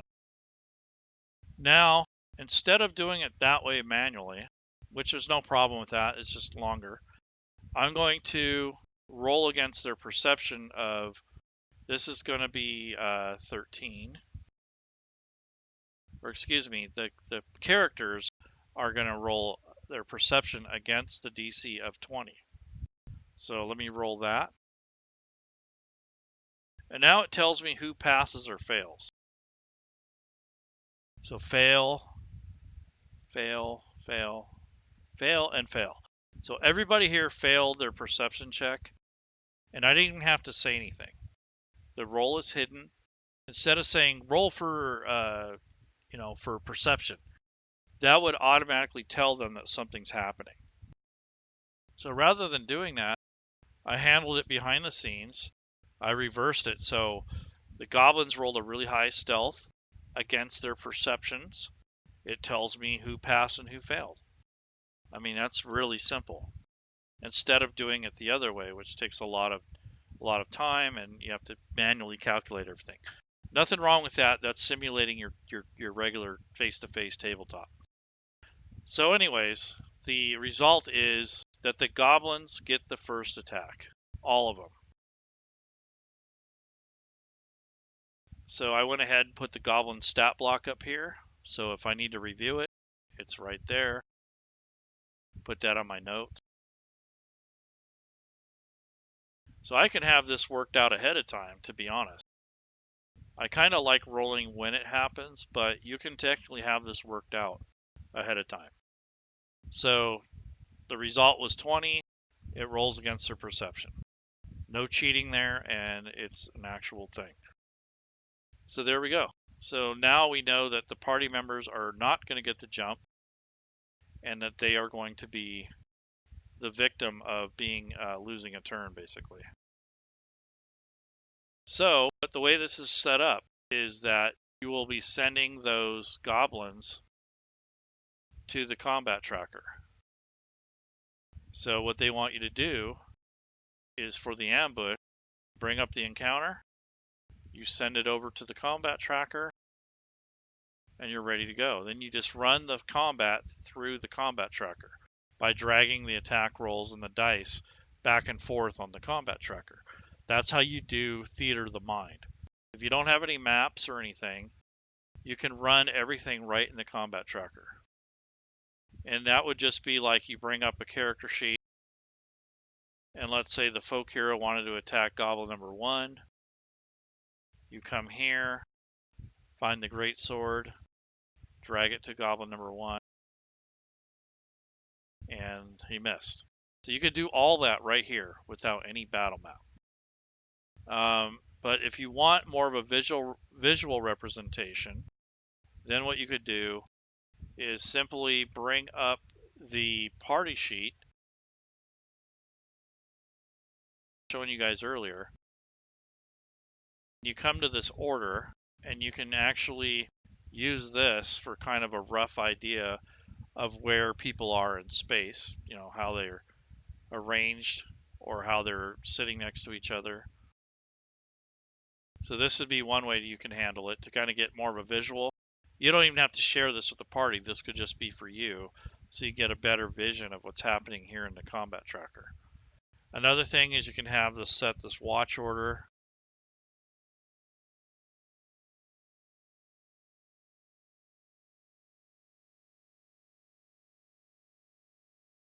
Cool. So the watch order would just kind of tell you who stays up and who doesn't during a long rest when they're actually sleeping. And you could also make a table based off that, all kinds of stuff. But this would tell the DM and the players who's sleeping, who isn't. So if you had an encounter at night, you would know whose watch it is, that sort of thing. And then you can use this grid as kind of a temporary battle map if you don't have something. And you can even share this so your players can move their tokens around. You could bring over, the goblins if you wanted to, so they could see where they're at. You can draw kind of silly sketches. So if there's a tree or a rock, you can draw those. And whatever you need to do to get the job done. What I use this for is for height and for elevation and depth. So if somebody flies, if you have a flying character, I draw the ground. I put everyone down there. Because your top-down battle maps don't really give you it gives you X and Y, but not Z. So you don't have the Z axis. But let's say this character had a fly spell. Well, she might be up here. Gives you a rough idea of the distance. You can say each square is 10 or 20 feet. Gives you an idea. So if you have a flying character, you can keep track of that. Or for any other case would be depth. So if you have someone diving in the water, you can say all these guys are up in the boat. And you got the dwarf down here holding onto a rope to retrieve something on the bottom. What he doesn't know is this big, ugly creature is sitting there waiting for him. So it just gives you, you could do all kinds of stuff with this to kind of help, move your game along. But this is just one way to handle it. So if you want to do it more like virtual tabletop instead of the regular tabletop, the face-to-face version, what you can do is find an image or a map that will represent this particular ambush. So when I was studying Lost Mine of Phandelver, I actually found a really cool image just in what they give you. So in the images and maps, I'm in the artwork section. So I click there. Oh, there's a cover. That's pretty cool. I might show that at the end of the story or when the dragon shows up. I might show that. There's a picture of the goblins. I might share that after they discover who they're fighting. So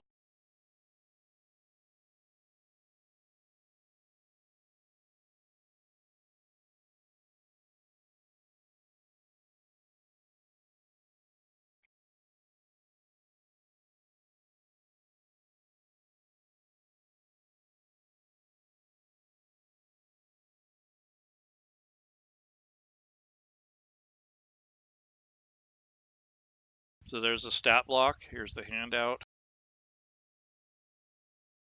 The encounter.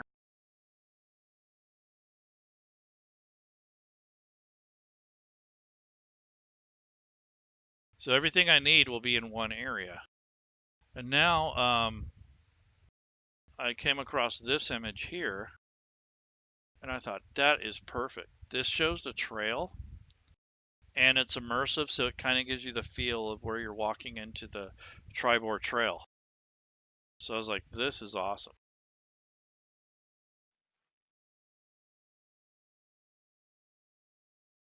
So I'm going to use this as my battle map. Even though it's not a top-down, three-dimensional thing, it gives me a good idea of what's going on in the photo. And it kind of ties in with the Tribord Trail. So I'm going to link this encounter to this map. So I just linked it here. I'm going to link the notes to the image. That way I don't have to lose everything. And then the map's already linked to here. So I'm going to link this down to the shortcuts. So there's session 1. I'll lock that for right now. And now what I'm going to do is set this up so I can use it like kind of like a battle map.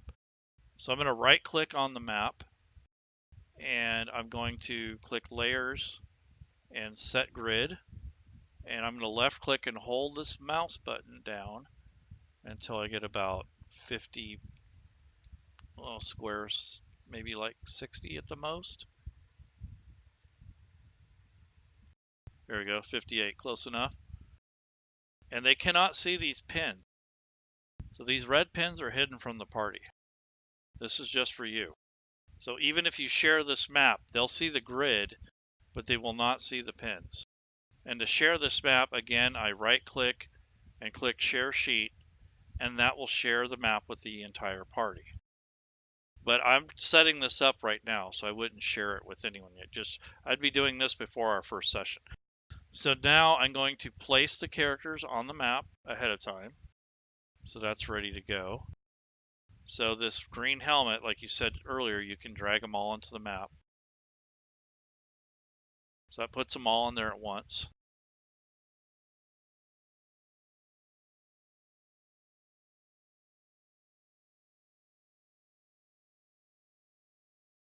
There we go. Now I'm going to place the goblins ahead of time. So right now I have them on the combat tracker. I'm going to remove them. So to do that all at once, I'm going to click menu, click delete from tracker, and delete only foes or non-friendlies, which would be the neutrals. So I have them removed now. So here's my notes for session 1. Here's the goblin encounter. So now instead of just sending them over there and then dragging them over here, I'm going to place them because this is an ambush. It's not a random encounter. So I'm going to put these guys in a bush. Ambush. So they're hiding out. This is where they chose to hide. Now I can close that. They'll disappear off here because they're part of this encounter. When your party comes to the table for the first time and you right click and share it, they're not going to be on the map. The encounter is still there. They're pre-placed. So all these little check marks are here. And when it comes time, we're going to run it. And we already know that they lose the round basically. But if you wanted to be a little bit more lenient, what I would do is, if you don't want them to lose right off the get-go, you could say if one of the party members, like the Lightfoot or maybe the Ranger or something, was scouting ahead and they were actively looking for trouble. So let's say on the road, after they discovered the horse is dead, one of your players declared that they are going to be on lookout for problems. As soon as they see those horses dead, they might put them on high alert. So I would redo that whole thing and give them a second chance. They don't even know this is going on. They know that I've already had in my mind I was going to set forward that the goblins get the surprise attack. But I'm going to give them the benefit of the doubt if they mention that they're going to be cautious and take precautions to make sure that they're not going to get ambushed. So if they went through that trouble to tell me that, then I'll give them the benefit of the doubt. So I'm going to say the rogue went scouting ahead, and if he declared that he was going to be looking for signs of tracks, or maybe it's the ranger, whoever you elect, and he's going to go out looking for it. So he still has to beat that 20. That's a tough roll to beat.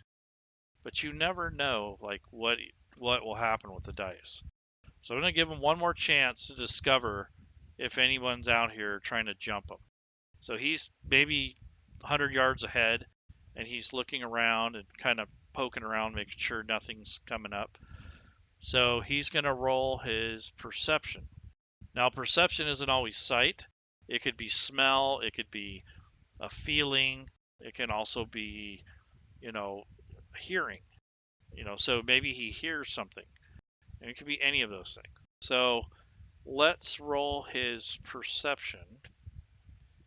It's not very good. It's like, 50-50 basically.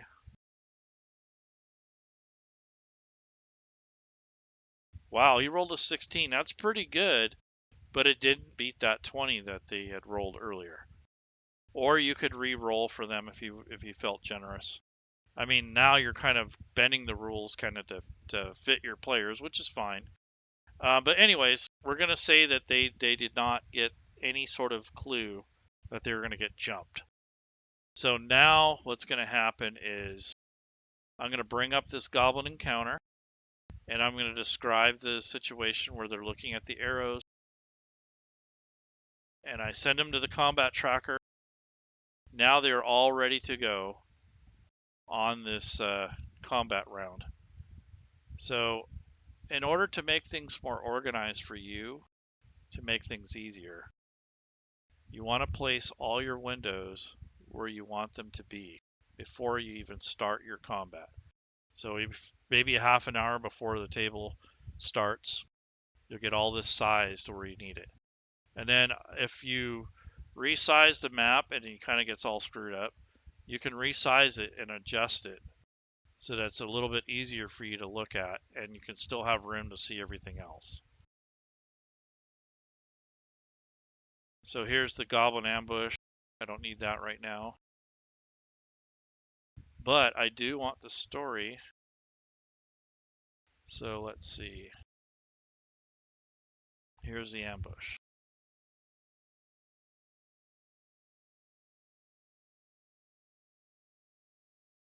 So I'm getting this set up to where it's fairly easy to access, and it's sized up to where I want it.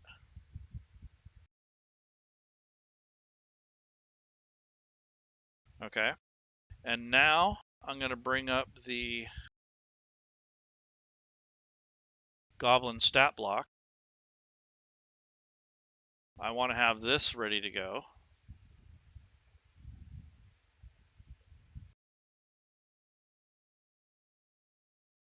Here's goblin 2. Technically, you can run most of this off of one sheet, but you'll see why I'm doing this in a sec here, because this kind of makes things easier. And this would be good if you had different multiples, or maybe one of these goblins was a good goblin or something like that. You want to have these laid out ahead of time. And same thing with the character sheets. So as a player or DM, I kind of get these stretched out, and I'll have it on the actions tab. And that way I can see everything. That way if my players have a question, I'm ready to go. So same thing with this character here. I'm basically taking all the participants and lighting them up into this section here. It's totally worth it.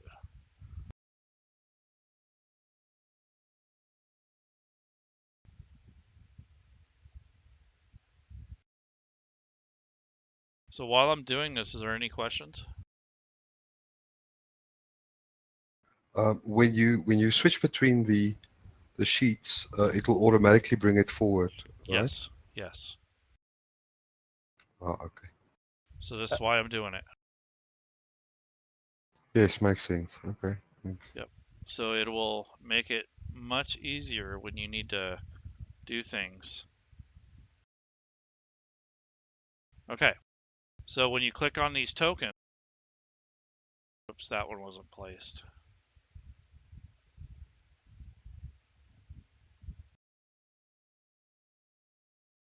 Yep.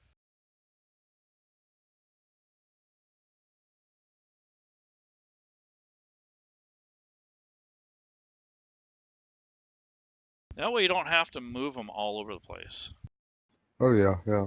And now that I've done all the work, I'm going to do a right/save.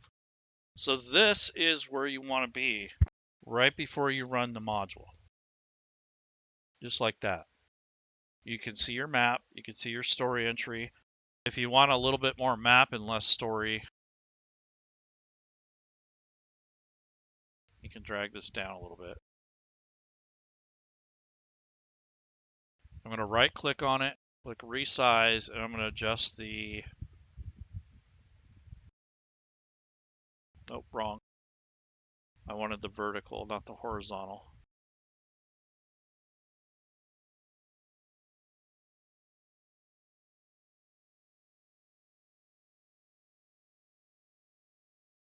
There we go. So that recenters it.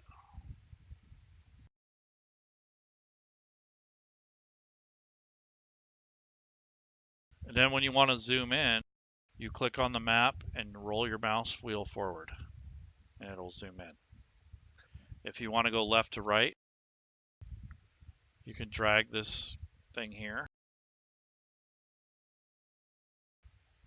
or you can click the center mouse and drag it around.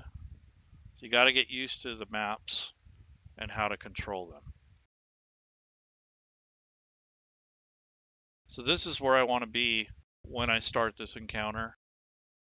And I'll read this section here, and we'll play it forward, and we realize that these guys are going to be jumped.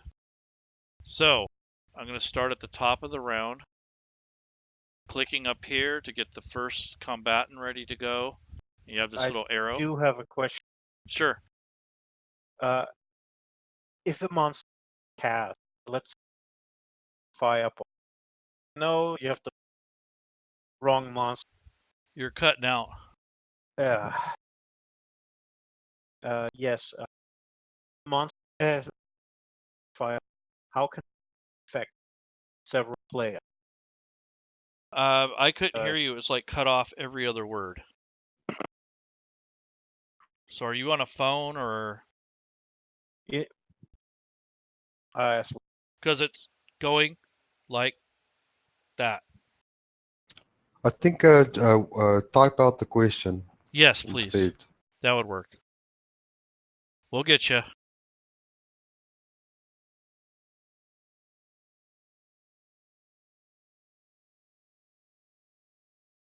So doing the /save will actually save this entire scene, or this arrangement.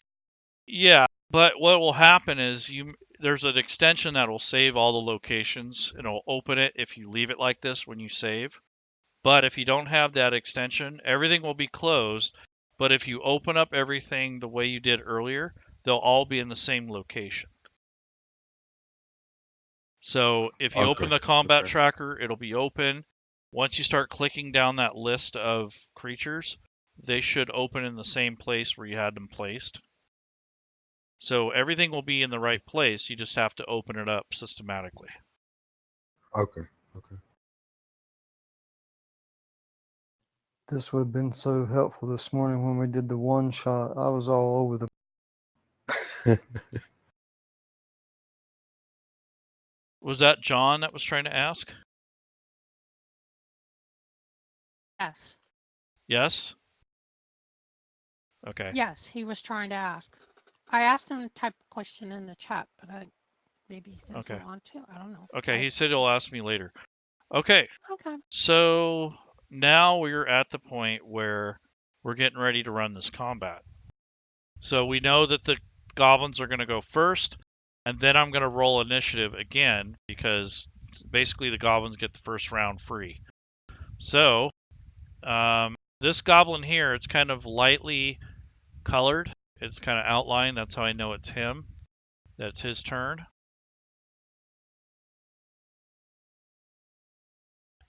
Basically, he is going to, here's his attacks, and he has this nimble escape in which he can disengage or hide as a bonus action on each of its turns.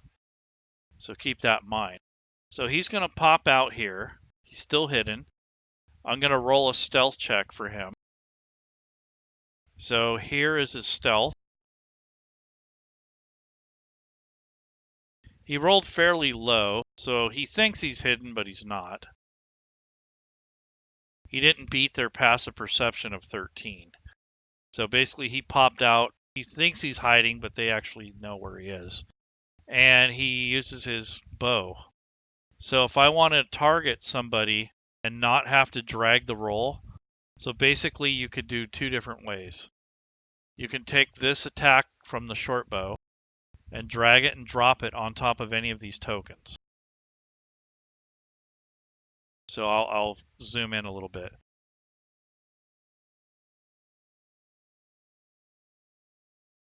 So that would have been a hit.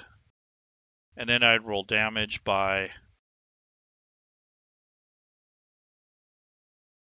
rolling that, and that damaged him. He took 7 points of damage. So that really hurt. This guy's only got 10 hit points. So when you're playing this game, remember that it's very balanced, it's very 50-50. So if the goblins get the jump on the characters in the beginning, there's a potential you're going to lose a couple characters. So just kind of letting you know ahead of time. So that was pretty bad. So that was his turn, and now he's going to disengage. He still has movement, and he's going to hide. I have that question for you. Okay. And if you can answer. Mm-hmm. Okay, he said, how do you cast a spell effect on several players? For example, a monster casts a fireball. How do you apply the effect on all players? Okay. So let's pretend that this guy, instead of the short bow, let's say this is the fireball. Okay. So the fireball has what, a 60-foot radius? Something like that? I don't remember. We'll Why say don't you try using your 20. spellcaster? 20. 20, okay. So 60 feet, and I'm going to do a pointer, and it's a radius, so I right-click on the map, click pointers, and then you pick whatever shape you want, a line, a square, a circle, or a cone. This is going to be 20-foot radius. So I put the radius over the party and catch as many as I can in here. And now what I'm going to do is hold down the left control key.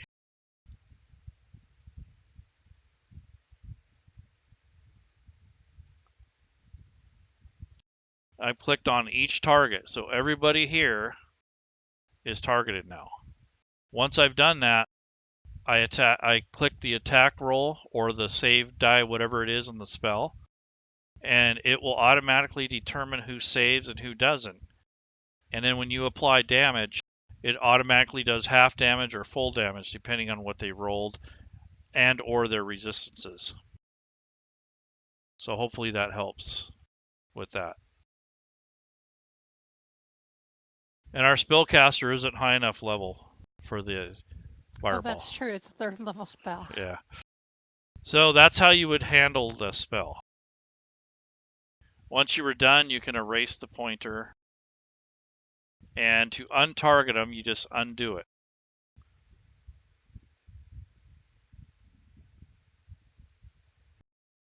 So you just hold down the left control key and click on your targets again, and that removes the targeting. So he still has this guy targeted, this first guy. So, and now you can see it shows the distance too. So if you mouse over, you can see that it's 50 feet. So that's the targeting. So also, what you might want to do to keep your players from moving all over the place is you right-click on any token, whether it be an enemy or an ally, and you click Lock Tokens. And what that does is when they move, it keeps track of their movement, like how far they're moving. So most players can only move 30 feet, some 35, some 25, depending. And then you click the middle mouse button, and that approves the movement.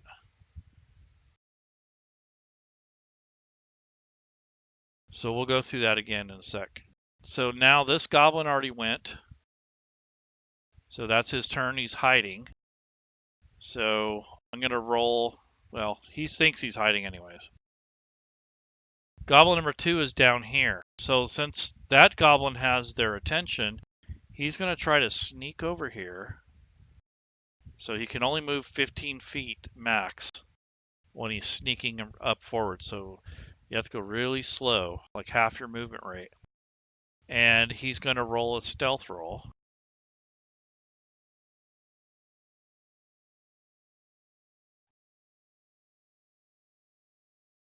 So it's a 14. So that beats his passive perception of 13. So he is successful, and he is going to come up and just throw his javelin right into this guy's side. So the javelin is here. Now this is a one-time thing. So I'm not going to target him, I'm just going to drag it. and he missed. So he threw that javelin, and it went ding, and it probably landed on the other side, or maybe his armor Bounced blocked off it. some armor. Yeah, exactly. So he looks over at this goblin like, what the hell? And the goblin runs off, so he still has 15 feet of movement. So he's disengaging, and he's trying to hide. He no longer has a javelin, so you do have to remember that. And he is visible unless he rolls a higher stealth roll, which I'll find out on his turn. So that's his turn. So now this guy is going to do something similar, but instead he's just going to run out. He's not trying to be stealthy at all. And he has a scimitar, and he's going to go ahead and attack this other warrior. So he comes out jumping up and down, and he swings that little scimitar and misses. So the folk hero moved out of the way in time. So this goblin is up here hiding in a tree. He's basically kind of overlooking the battlefield. He's still hidden. I'm going to roll his stealth check.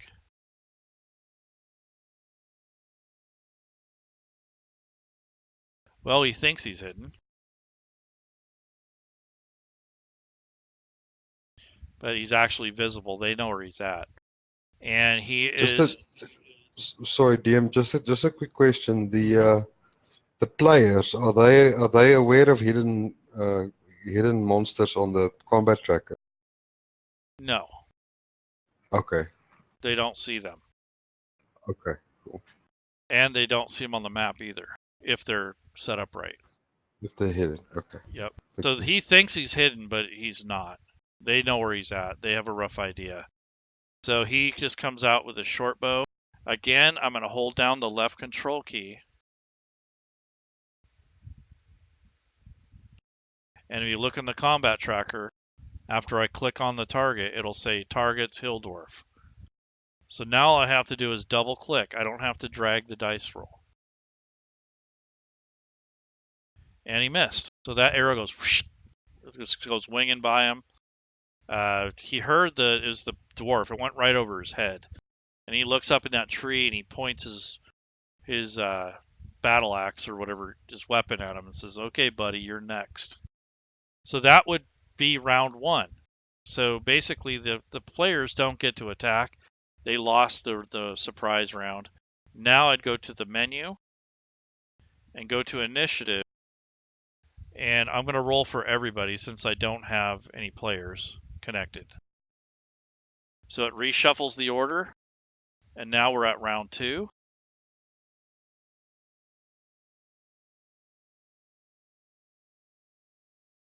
Round two. So she goes first, this revised... Ding, ding, ding. Yeah, ding, ding, ding. So she sees this little guy come out, and he ran up and tried to engage her with the scimitar.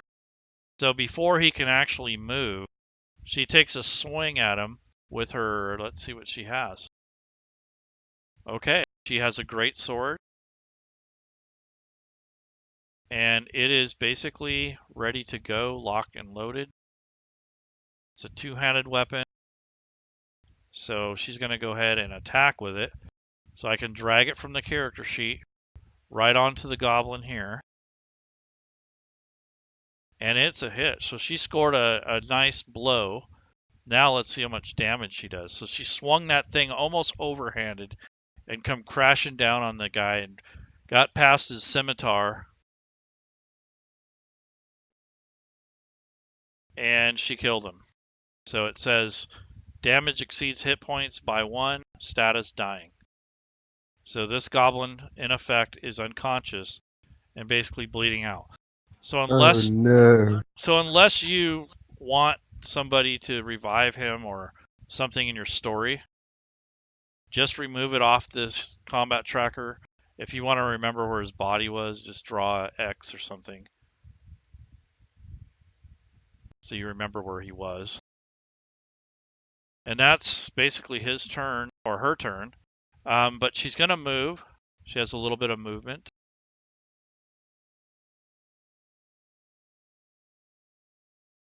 So she's going to switch her weapons so she doesn't see anybody close.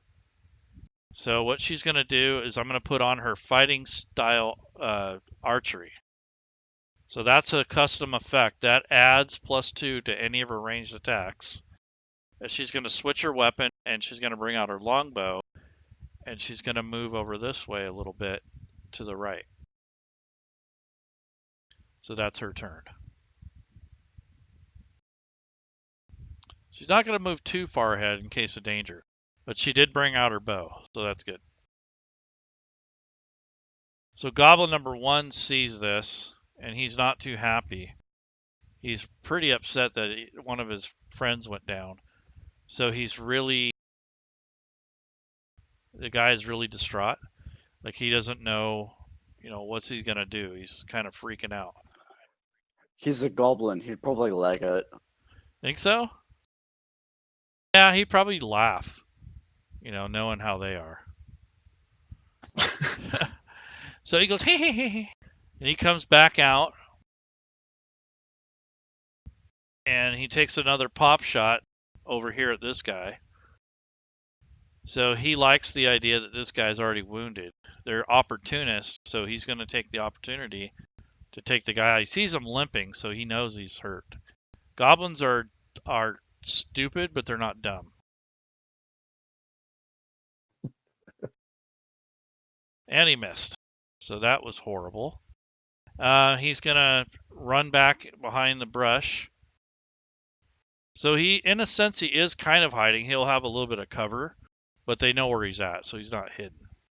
If I wanted to make another check to see if he's hidden, I could. Let's do that. Oh yeah, so he's hidden in the brush. So I put this back on invisible so they can't see him now. They know he's in that area, but they cannot see him.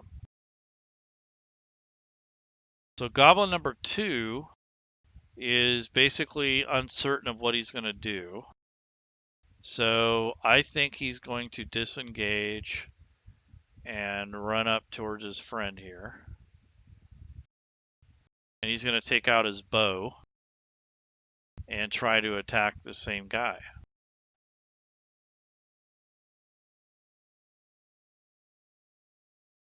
And he missed as well. So they're having bad luck. So Goblin number 4 is still up in the tree, and he's still considering his target. So he moves out of the cover and shoots at this archer, this human archer, with his bow. So right now he has the hill dwarf targeted. So I need to remove the hill dwarf as a target. So I'll hold the left control key and I'll click on the target again. And that removes the target from the combat tracker. He's going to move the target to this human folk hero. Again, I held down the left control key, clicked on the target. Now he is going to launch an attack with his short bow. And he missed. So she was able to move aside, and that arrow just flew next to her. No problem. It didn't even bother her. Okay, so the High Elf Acolyte does not like what's going on here. So she moves up. Normally, she wouldn't make this bold of a move. Since she sees that little dude, she's going to use her spell on this guy. So she has Magic Missile, Sleep. Maybe she'll do a Sleep spell. That'll be cool. Because they want to keep one of them, hopefully. I don't know. I'm going to roll, because I don't know what she would do. So I say 1 to 2, she just rolls, or she just does a Magic Missile. 3 to 6, she does a Sleep spell. Sleep spell it is. So for Sleep, it gives you 90 feet. It's one action. You can affect up to a certain amount of hit points worth of creatures. So you have to roll 5d8, and whatever it adds up to is how many of these goblins that you can put to sleep. So within 20 feet of the point you choose. So she's going to choose this as her point. So I'm going to right click and add the pointer. Draw the circle. So this is going to be her 20-foot radius.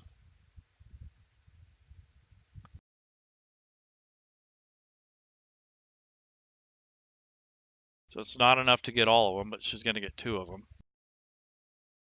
And then it says you need to roll 5d8. So I'm going to right click on the 8-sided dice and click 5 for 5 dice. I'm just going to roll it. So I can get 25 hit points worth of creatures to go to sleep. So they don't have but 7 each. So both of those guys are asleep now. I just drag the effect onto the targets, and if you look here, it says sleep, unconscious, and then it says 10 rounds. So those expire after 10 rounds. So that's her turn. So she's going to move back and end her turn. So this little Lightfoot guy, he has the ability to hide next to his allies. He hasn't attacked yet or anything, nor has he been targeted. So he's still hiding behind his friends here. And he wants to do a stealth, kind of a sneak attack. So I first need to roll his stealth check. So his abilities are here. The goblins have a passive perception of 9. So if he rolls higher than 9, it's a pretty good chance of being stealthy and hiding. So he But he has... only has to hide from one of them. Excuse me? But he only has to hide from one of them. Correct. But I'm just letting you know that he has this naturally stealthy. So I'm going to put that on. It says naturally stealthy, hide attempt obscured by a large creature, 1 size larger. That's because he's a halfling. And then he has the brave thing here, which basically makes him have advantage on saves against any kind of fear or, scaring or anything like that. So if that happens, he'll be basically immune to fear. And then he is going to pull out his bow. So he has a short bow. And none of these creatures have seen him yet. So he's going to attack this guy, but the guy is hidden. So he's going to have a -5 because he has cover and he doesn't know exactly where the guy's at. So he's kind of shooting blindly into the brush. But he gets advantage on his roll because he's basically gets the chance to attack the guy. So advantage gives you 2 rolls of the 20-sided dice, and you get to keep the higher of the 2 rolls. But he's at -5 to hit. But he's got a pretty good dex, so even with the -5, he should do okay. We'll see. So now I'm going to target the individual.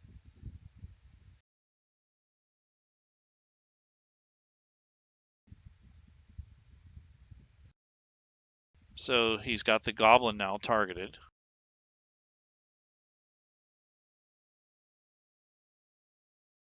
So he's only 40 feet away. That should be okay. And now I'm going to double click on the attack roll. And he still missed. So that -5 really screwed him up. So he kind of ruined his chance to get the sneak attack for that round. So he's kind of discouraged by that. So again, he tries to hide and disengage. So that's his attack. So that's his turn. The hill dwarf does not like what's happening here. He's concerned for the human noble who was injured earlier.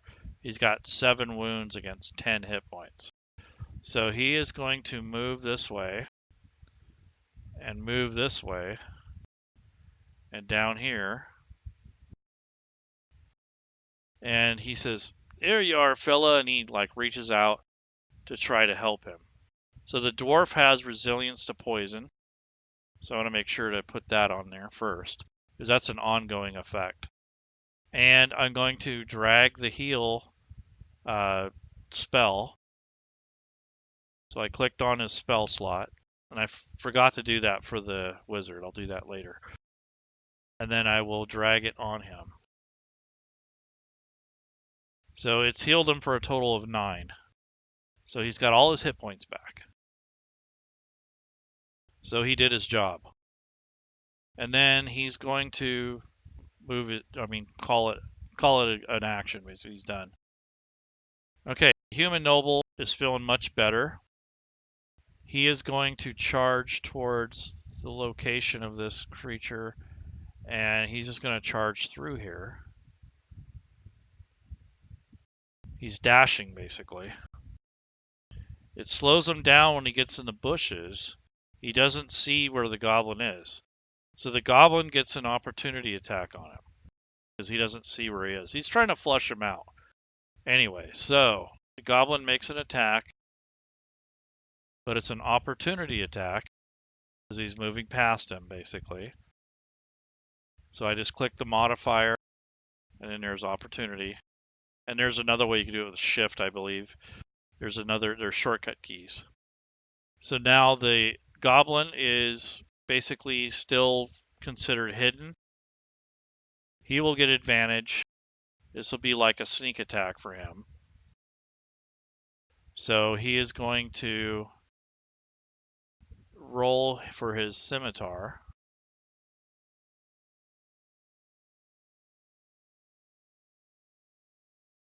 And he still missed. But now he's visible. And this is exactly what the human wanted. So he's flushed out now. And he's now visible. So the human says, "Here he is." So this woman sees about where he's standing. So she pulls out her bow that she had out. She has that fighting style of +2, but the creature is obscured by bushes. So I'm going to do a -2, which kind of cancels out her bonus anyways. And I'm going to target the individual. So now she has goblin number 1 targeted. And now I'm going to double click on the longbow. And she nailed him. It went right through those bushes, leaves flying everywhere.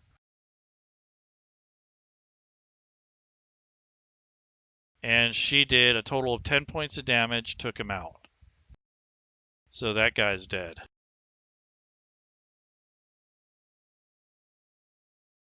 So this combat will keep going back and forth until it's resolved. So these 2 goblins are asleep for probably at least another 9 rounds. So they don't go. I think she will move forward and say that they're asleep. She'll declare that. So that's her turn. The Lightfoot moves towards them. He kind of runs over there.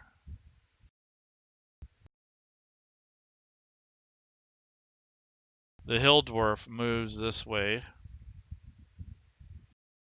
And he said he's going to keep an eye on the road, make sure no one shows up. And the Human Noble is going to stay there hidden in the woods. He's going to say, if anyone shows up, I'm going to jump out at him. So he's kind of watching the road from over here. So here's the top of the round. So it's only been 4 rounds. And now we're out of combat. So now they're going to wake these guys up. First they're going to tie them up. Then they're going to wake them up. And if you look at this module, there's some development. So if you don't kill them all, it'll say, in the unlikely event that the goblins defeat the adventurers, they leave them unconscious, they loot them, and they head back to the hideout. The characters can continue to Phandalin, buy new gear, return to the ambush site, and find the goblins' trail. The goblins, or the characters, might capture one or more of the goblins by knocking them unconscious instead of killing them. A character may use any melee weapon to knock him out, succeeding if the damage deals enough to drop him to 0. Once they regain consciousness after a few minutes, a captured goblin can be convinced to share what it knows. So it says, see what goblins know. It says a goblin can be persuaded to lead the party to the Kragma hideout while avoiding traps along the way. So there's a potential that along the goblin trail there's a couple traps. So if they kill all the goblins, they run into a couple traps along the way. If they capture the goblins let them know that.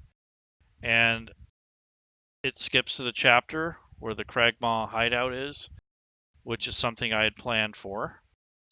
So that would shorten the session a little bit. And then also it says that, they might want a rest, so a short rest. So I'll go to menu and click this initiative, this eyeball, and I'm going to do a short rest. And that gives them time to bind their wounds.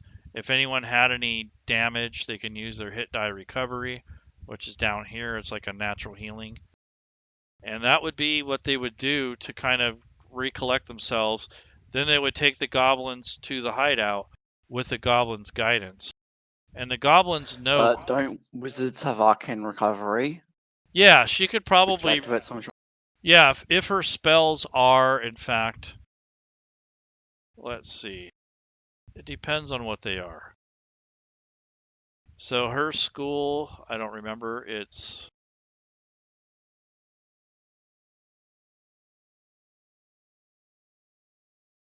Yeah, her school of magic. I don't remember what it is.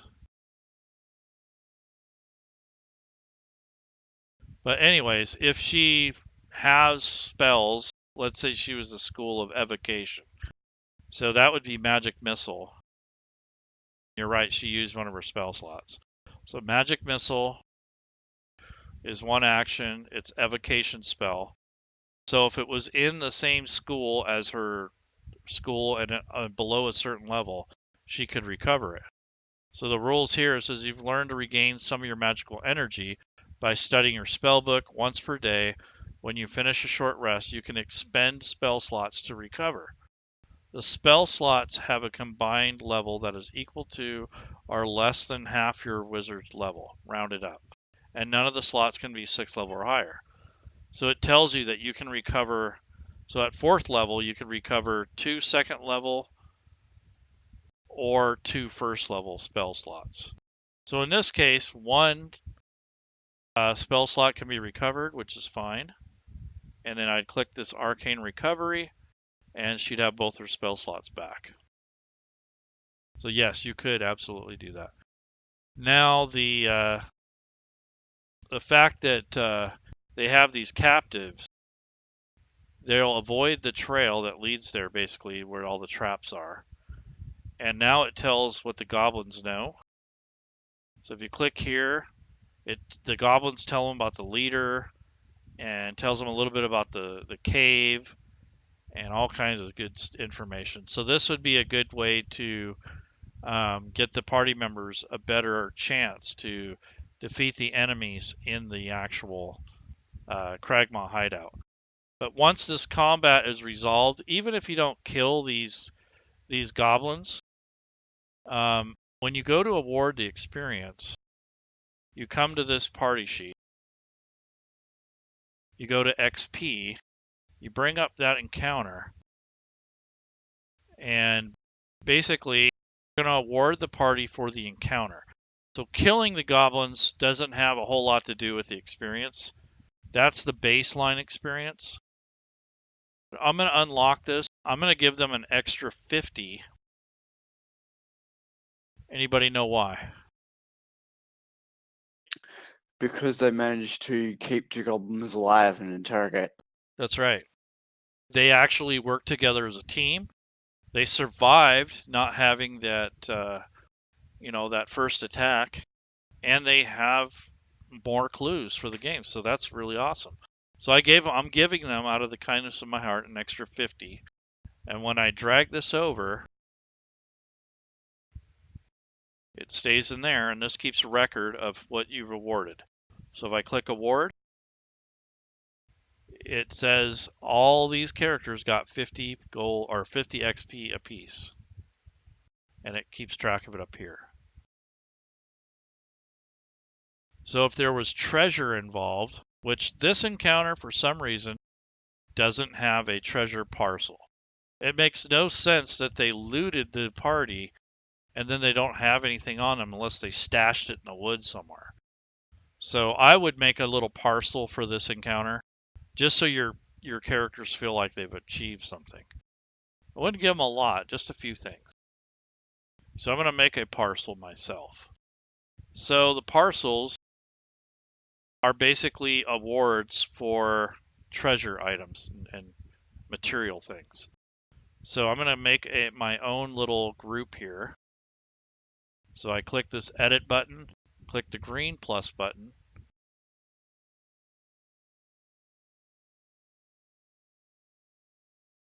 So I just made my own group. And the reason I'm doing that is so I leave the original module alone. And I'm just going to create my own area. You can create it in the module itself. It's not going to hurt anything. But I do this so I remember what stuff I created. So I'm just going to say ambush loot or something.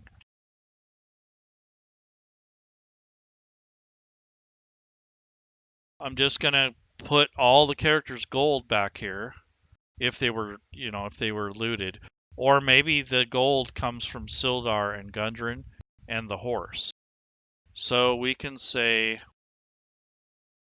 they were probably carrying 11 gold and some silver.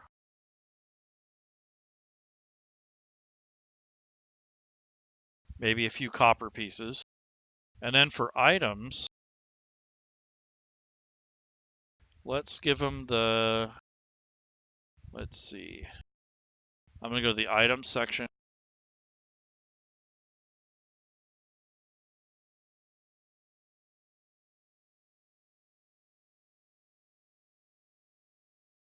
Here's some saddlebags.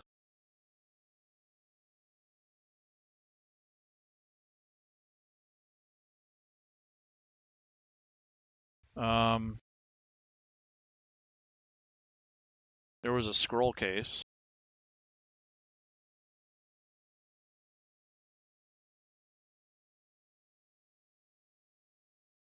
And then maybe some arrows, because the goblins had a bunch of arrows on them. So the other weapons and armors are probably pretty crude. But the arrows might be kind of devastating. So just give them a bundle of arrows. So that would be the loot. And I just made that on the fly for my party. Because I felt they deserved a little treasure. So this is what they scrounge up between all the bodies and the crime scene. So now what's going to happen is I'm going to drag this over and drop it in here. So all the treasure, the money went here, and all the items goes here. So this is kind of how you're resolving to split the treasure up. So right off the get-go, you can hit the down arrow, and it distributes the coins as evenly as it can. Anything uneven that's not divisible by 5 will remain here until it adds up. Or you can take these and break them into smaller denominations, but you have to do it manually. So if you want to change 1 gold into 5 silver or something like that, or whatever the conversion rate is, that's what you would do. Now these items here are up for grabs. So here, no one really wants the arrows, so they'll sell those. Scroll case is worth $1 or 1 coin or 1 gold piece coin, so they might keep that for evidence, but if they want to sell it, they can. Saddlebags are worth 4, so they're definitely going to sell those.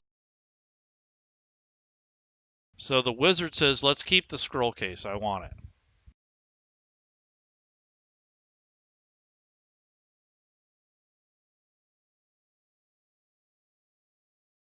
So now I've assigned that to her.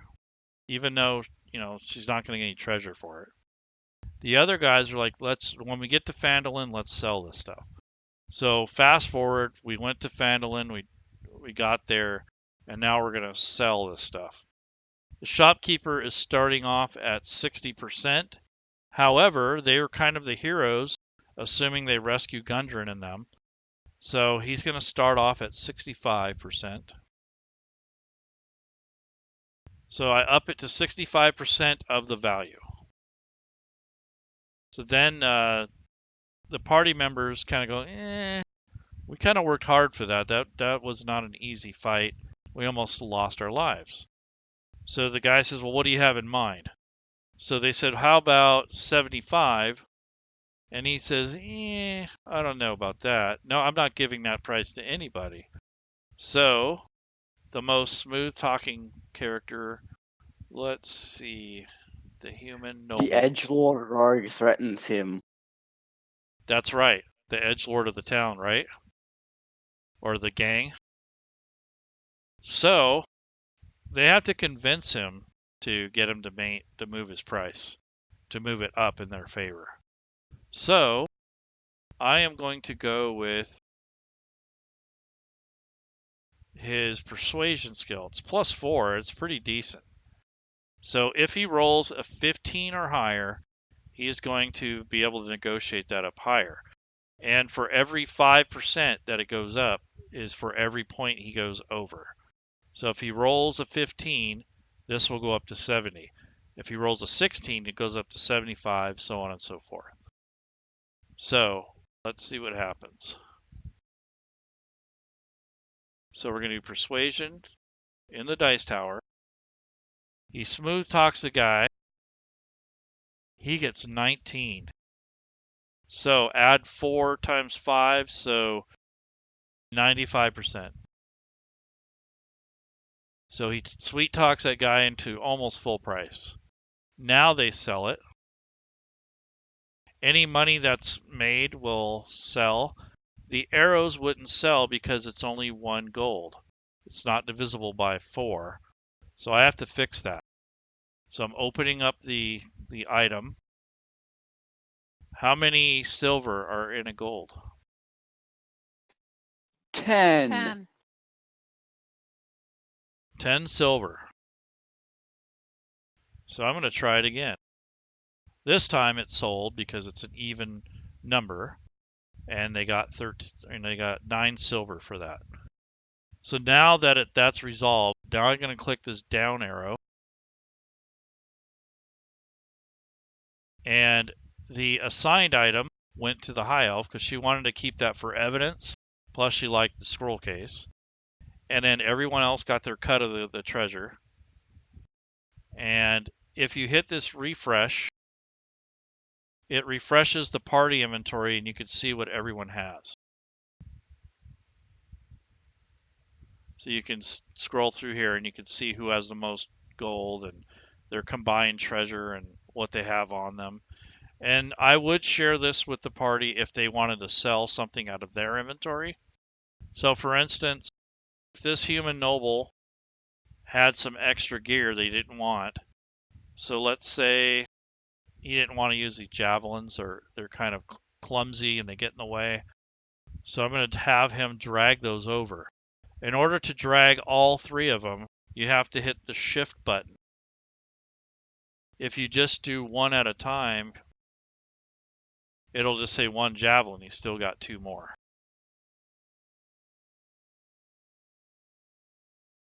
So if you hit the shift button, it drags them all over at once. So those are what he wants to sell.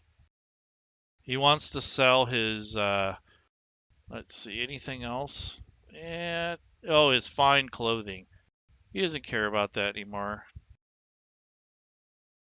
So he's selling his dress-up clothes. And they're worth 15 gold in themselves. And 5 silver for the javelins. So I'm going to hit this direction arrow. It sold them. Now I hit the down arrow. And everyone gets their cut. Or you manually would have to give him the treasure if he was selling them only for himself. So if he wasn't trying to share the gold, the 9 silver would have went right straight to here. And I would adjust that to 14. So under the same token, let's say he doesn't want this crowbar anymore. He's trying to lessen the load. The rogue says, hey, I could use that. And he says, I bet you can. So he already has 2 of them, though, in his inventory. So he's going to go ahead and drag this to his sheet.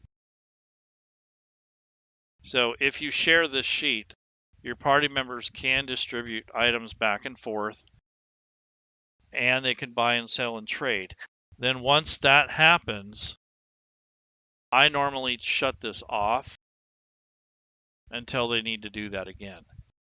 So this party show inventory to client, I turn that off, and then they can't see the sheet anymore. The reason I do that is I don't really want them sitting here studying who has what and metagaming, things like that. I don't care if they see it, I just don't need them studying and trying to figure out who they can steal from and saying, hey, why don't you use your +2 magic sword when they really don't know that that person has the +2 magic sword. So that's kind of why I don't leave that open the whole time.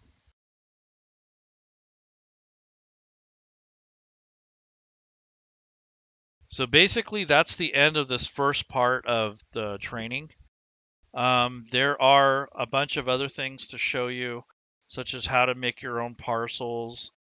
I kind of showed you a little bit of that. You can make your own monsters.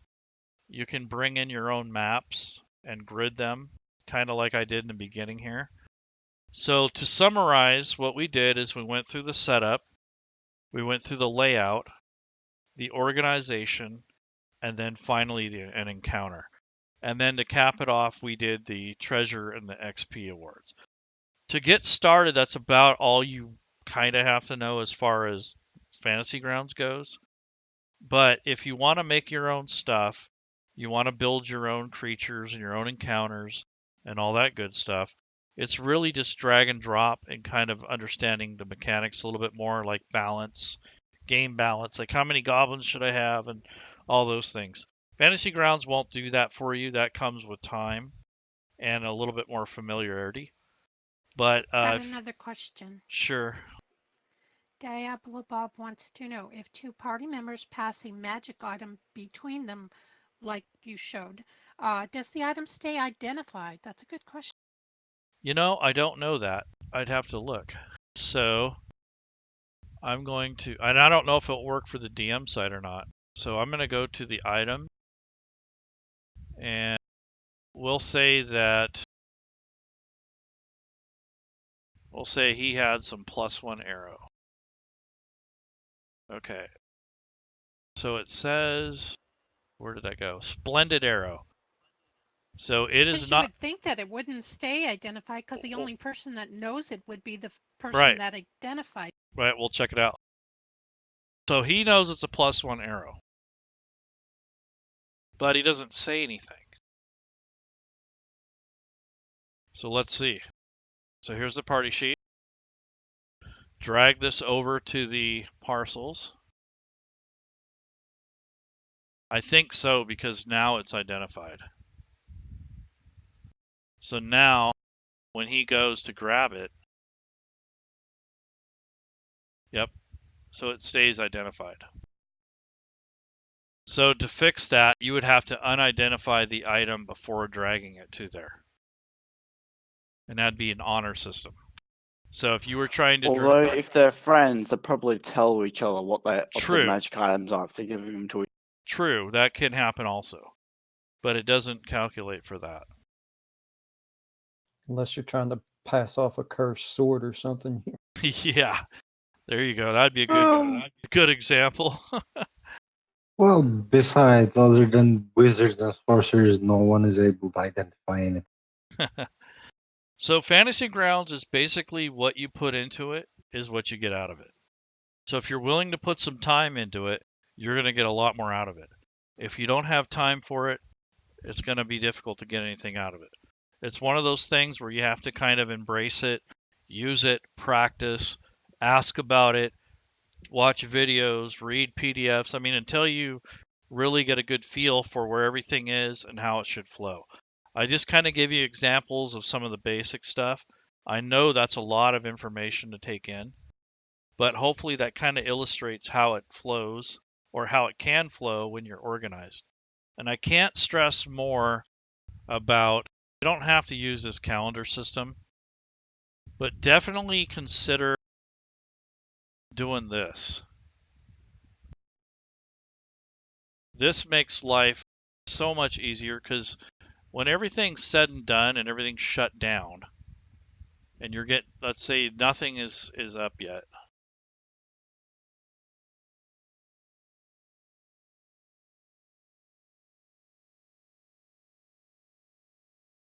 Okay, when you come back on the table, let's say you're going to come back to session 1. You're going to pop up the notes. This goes to your calendar, which you already kind of know that. There's your index. There's your story entry.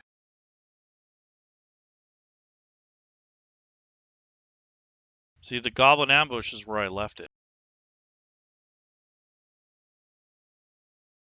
Let's see if the map is where I left it. Goblin stat block is where I left it. That I didn't use. I should have, but I didn't.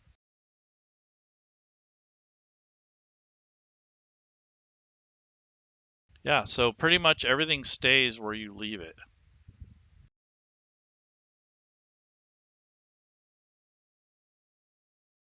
So ideally, you want to lay everything out and then close it down. Because then that way, when you pop it back up, it goes where you want it to. So you want to place your windows in relation to each other. Let's see if the characters do it.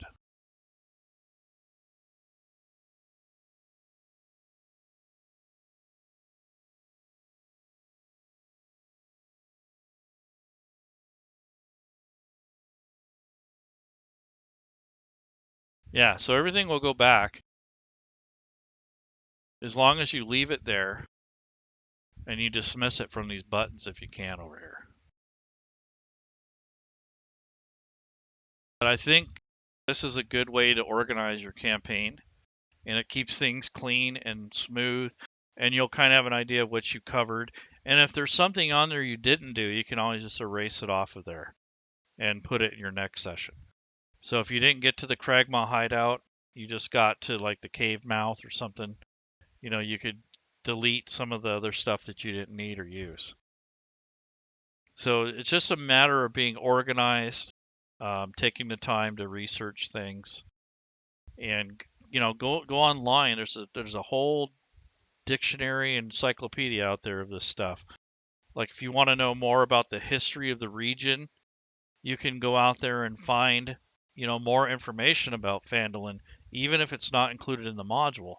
And then when you go to town and you're talking to the inhabitants that live in town, you might be able to make a rumor table where they might know some tidbits of lore about the past or the recent events in the actual region. So you can add a lot more flavor and, you know, backstory, and then that teaches you about the economy, the ecology, and the politics of the area. So it just kind of depends on how deep you want to get into it. So is there any other questions? Yeah. So what if we don't use a battle map and use Theater of the Mind? Can we target using the combat tracker, or do we have to drag and drop? You can target. So for instance, this character, this human folk hero, let's close all this maps out. Okay, this hero wants to target this goblin. So I click this little target symbol and drag this target onto the goblin. Now it is targeted. I don't think you can do area of effect that way. I don't remember. I don't think so. No, you can actually. So if you, let's just say that Magic missile was area of effect. Well, that's not a good way of looking at it, but You can use burning hands. I think the character already has. okay. Yeah, so cast. Yeah, okay. So we'll just say burning hands. So what we'll do is take this high elf character. It's got to be on her turn. Click this, and then target whoever you say is in range.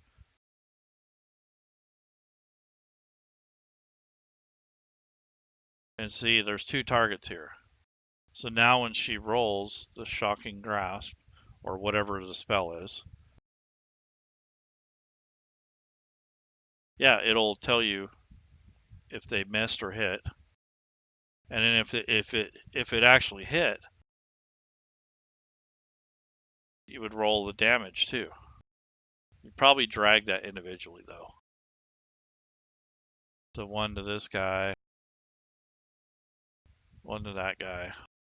And then there's an effect where they can't make any moves or reactions. So basically, yes, you can run it from here. No. And that's the same for Goblin. If this Goblin here, you click the sword, here's all its attacks, and you wanted to attack the Wizard, just drag it there.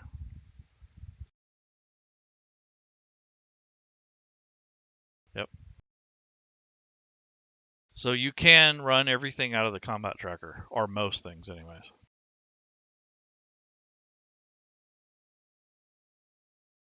So it's just a matter of getting used to where to drag things and when. Any other questions? As we become more comfortable and try to actually DM a game or GM a game, how do y'all usually do that? Would you like send somebody in that actually knows what they're doing and kind of help monitor and help us as we do it, or is We it just could do trial? that, but it's kind of trial by fire because actually we let people do their own, and if they felt like they didn't do very well, then we might come in and intervene. Because Okay, it's and already tough to get people to volunteer to teach. that was my next question. If you had somebody trying to take a class and teach for the first time, how would you go about? Usually we will support that as best we can. We've had people that were confident enough to do it, and then others that weren't. So it depends on the individual case and what's happening. But myself, Lady Shell, and a few others will shadow or at least pop in from time to time to check on the teacher until they get more confident, and then we just let them run with it. But that is a very good question because some people are a little bit apprehensive about it and they don't feel comfortable. And that's kind of what we're here for. So you don't even really have to get a teacher. You can have another student that kind of knows what they're doing. You can have a volunteer that's really not a teacher but doesn't mind sitting in there. Maybe they'll play with you and kind of go through the motions with you. You can get a player that knows what they're doing and help you through it. Well, that sounds great. I just think it'd be a lot of pressure on somebody that's trying to run a game for the first time, and if they fumble it real bad, then they. Well, it's kind of what you're doing here is, this is a school, right? So Exactly. you're going to make mistakes. You're going to look like an idiot a couple times. But the way that you're going to be judged isn't as harsh as if you just throw a game out there and let's say you put it up on the Fantasy Grounds forums and you run a game there for your first time. That's where you're going to feel kind of weird. That's when your support is important for you. If you're doing that here and I get complaints from students that says, that guy doesn't know what the fuck he's doing, then we could help you. I mean, I've only had one complaint the whole time I've done this thing. And all it was is because the guy kicked him out of the game because he was being disruptive. That was it. I've never Incredible. had somebody say, That guy sucks. Don't let him DM here anymore. Well, that's good. I appreciate that y'all have the support in place to help everybody, and thank you for all you do. Yeah, I appreciate it. Thanks for being a patron, by the way. Lady Shell, if you don't mind, we can. We're gonna make all of you guys have the DM tag, which signifies that you've taken this class. So if you hang out for a few, I will add the DM tag. I was going to say the only people that I know were the people at the beginning. I mean, people have floated in and out, and I don't know who was here the whole time, but I'm going to go by my list. If you attended this class and did not get your DM tag, let me know. Or Laerun. I've been here the whole time, except I was half an hour late. Yeah, you're good. That's fine. You didn't bail or give up on us. I wish, what's her name? Is she still out in the crowd? I hope you got what you needed out of here. And if you need some more extra help, we'll do a class a smaller size, where I can do a one-on-one with you. I think her name was what? Something Dragon Feather, or I don't remember. Feather Dragon. Or Feather Dragon, that's right. She's not in the classroom anymore. She may have been bumped out AF. Yeah, that could be. But hopefully Did she's you still already watching. give the things? Because it looks like everybody's got a tag that I'm Well, looking I'm working on it. Okay, then why did you tell me to do it? No, I'm just saying I was going to have you give him the sheet. Oh, I have my list that I'm gonna send people the Word document of Okay. Links from the class. If you're interested in the Word document and I haven't sent it to you for whatever reason, just ask me and I'll send it to you. And I'm going to call it a stream. Hopefully you guys enjoyed that, and we'll get with you next time.